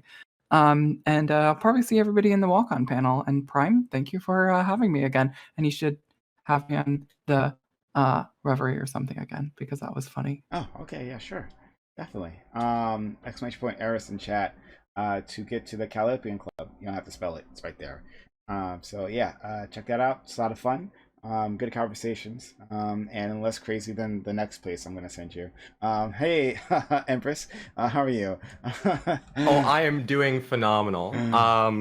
All I have to say is trans rates. I have no more to say on guns. I'm good. I'm good on that front. But if you want some really interesting fun, you can come and check out Discord's largest politics server, discord.gg/politics or politics.gg in your browser. It's a fun time. If Calliopean Club is like the forum, we're kind of like the Coliseum. Come show if you can survive. Sewers. You can also find me on Twitch and Twitter @Professoir. Yeah, come check us out. We chill. Exclamation point doobie to get to the Politics Discord server. Yeah. There's a difference in scale, and also with quantity, less quality, maybe. The people who are there. But depends on when you're there. Yes. Rampus is fantastic, but thank you. Doobie's platforming fucking fascist. Chat says reminds me I can and will judge your choice of browser. There's only one correct choice. It's Firefox. You, Samantha? I mean, Firefox, like, way back when, but now there's, like... They fund my research. It's Firefox. Oh, all right. Well, fair enough. Okay, great. I like Vivaldi. It's a good one, actually. Vivaldi's pretty okay. I will give them credit. I love used it for a while. the tab options. It's really robust tab manipulation there. Vertical tabs are great. Let's go with Samantha. Samantha, thank you for coming through, and thank you for being so kind as to help out the channel with coming up with topics and helping to organize Amazon Lily. Very much appreciated. This is actually the most organized of all my other panels right now. I'll tell you that. This is the yeah. Thank you. It is hard sometimes being the only adult on a panel, especially in topics like gun control. But I am Samantha Banana 85 here on Twitch. I'm Samantha Banana 4 on Twitter. I just like to yell at people about topics that interest me, and guns being one of them. And my favorite panel of all the panels on Twitch would be, in fact, the Amazon Lily panel, where most of the time it's some of the best educational discourse you can have. And then, nice tonight, I'm going to derail because my cold dead finger thing. Anyway, I just want to take the little couple seconds and say, if you don't subscribe to Prime, there's something wrong with you, because this is some of the greatest entertainment.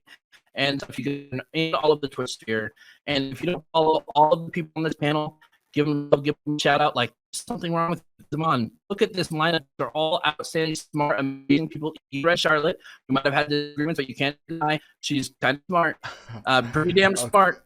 Probably smarter than me, but I'm still gonna fight with her. But look at this lineup. They're all smart. Follow them all. Sub, show some love, and follow Prime. Sub to Prime. Prime for Prime. Everything is good here. Great. Thank you. Thank you, Cyborg Samantha. I really appreciate that one. Okay, moving on. We'll go to Riverboat Jack. Jack, as always, I'm happy to have you around. You got a little a fire directed at you today. Well, I mean, to be fair, I am a well-known liar about 3D printing. It is part of my brand. But yeah, no, if you like people who lie about 3D printing, you can follow me over on twitch.tv/riverboatjack, and you can also follow me on Twitter at riverboatjack. For more erroneous 3D printing facts. Okay. Jack, you're great. Base. You're great, Jack. True. All right. Next, Katarana, thank you for coming through and sticking around and coming here on time and all those things. Right? These are vast improvements. If I have to remind you about if I have to remind you about color time one more time, I'm gonna end your life. Okay. I'm sorry, sir. Look, my time zone doesn't respect daylight saving, so I do what I want. Hello, I am Karana. I am a science communicator. I have recently started an Instagram, and I just make reels about fun facts for science. So if anyone has any questions, yesterday I answered what happens to your body in space without a spacesuit. So if you have questions for me, go ahead. Go to my Twitch. I have my link tree, my Twitch, and then it has all my stuff. So you can either join the Discord, or you can follow me on Insta, or you can go to my Twitter. And basically any platform, I don't care. I just want to answer questions because I want to prove to myself I didn't get a degree for no fucking reason. Cool. I'm also answering Prime's question on the origin of quasars on Sunday. So for Sunday from 4 to 6 p.m., I will be talking about quasars. And yeah, we also post a lot of cool pictures of textbooks. There was one of me licking a quantum textbook. I know you want to see it. Come to my Discord. It's called the Bootstrap Cabal. Let's go. Place your links in chat if you want for that. But is it pronounced quasars or quasars? Do you want to take it outside or not? I'm actually curious. I don't know. Maybe if I've always held it's quasars, but We I can don't go. know the way of saying it. I'm sorry. Do you have a degree that's not I'm useful for sorry, but anything? that doesn't mean you can't mispronounce things. Oh, I'm sorry. I'm sorry. Do you have the degree from the worst university in Canada? Let's talk. Well, Canada. Well, there you go. That solves it. The best university in Canada. Okay, well, now we see why. All right, moving on. Maddie. Hey, Maddie. Thank you. Hey, thanks for having me. I'm Maddie Cake. I'm Maddie Cakes _ and that's me on Twitch. I am also on Twitter, Madsmar, MADSMAR. I mostly stream about politics and pop culture and news and whatever I really want to. And sometimes you get to be lucky and see my dog. And I really do love this panel so much. I look forward to Tuesdays every week. Because the quality of conversation that you're going to get on a panel like this completely outshines what you're going to find elsewhere. So thank you. This was great. And I learned a lot. All right. Thanks so much. Next, Pastel Dallas. Pastel, thanks for coming through. How are you doing today? I mean, tonight. I don't know. Why am I asking this now at the end? Pastel, tell people about yourself. Well, I'm a political activist for my area. You can follow me on Twitter at pastel_Dallas. I'm gonna forget that I created this Twitter until I decided to go on a long, 16 tweet rant about someone who made me upset. So, if you're looking forward for that, just give me a follow there. You can join my Discord. I'm going to be streaming after this panel. A viewer of mine asked me to steal man a position because they couldn't understand it, so I'm going to try and help them out. And after that, I'm doing a little D&D thing where I'm going to make sure that my players are basically going to be forced into gladiatorial combat until I kill their characters. It's going to be really fun, and they're going to cry. Ooh, another Coliseum. Yeah, another one. Actually, I'm not going to do that. I've never killed a player character. I'm really scared I'm going to accidentally kill their characters, and then they're actually going to cry. Yeah, give me a follow. I like talking about philosophy, morals, I love talking about like pragmatic policy that we can do on the local level on how to get and help people get organized. It's really important stuff you can do. Also, for the final position on the gun thing, I think better mental health care and like better, more common sense policies, like that Canada has, is probably the best solution. Okay. Next, I will go to Stardust. Stardust, thanks for jumping in. You're quite passionate today about these topics, which is fun. It was really nice hearing your opinion. Stardust, tell the world about yourself. I can't tell if that's sarcasm or not because I was slightly quieter today. No, I thought I did. That wasn't sarcasm. Oh, okay. Yeah, I'm Stardust. STRDST because vowels are no longer acceptable. And fuck them. I do politics. I do politics, debate, fight, get wrecked, all of the above, and I like to talk about politics and pop culture while doing that, and music. Check me out. I'm on YouTube and on Twitch and on Twitter. So it's STRDST. Yeah, good stuff. Sarcasm might be like Katarana, you're so good at pronouncing the names of celestial bodies. See, clearly let's take it outside. And we outside will. We will do that. Okay, all right. Am I right? I don't even know whose side I'm on. The correct the person side, that can do meaning math, my side. obviously.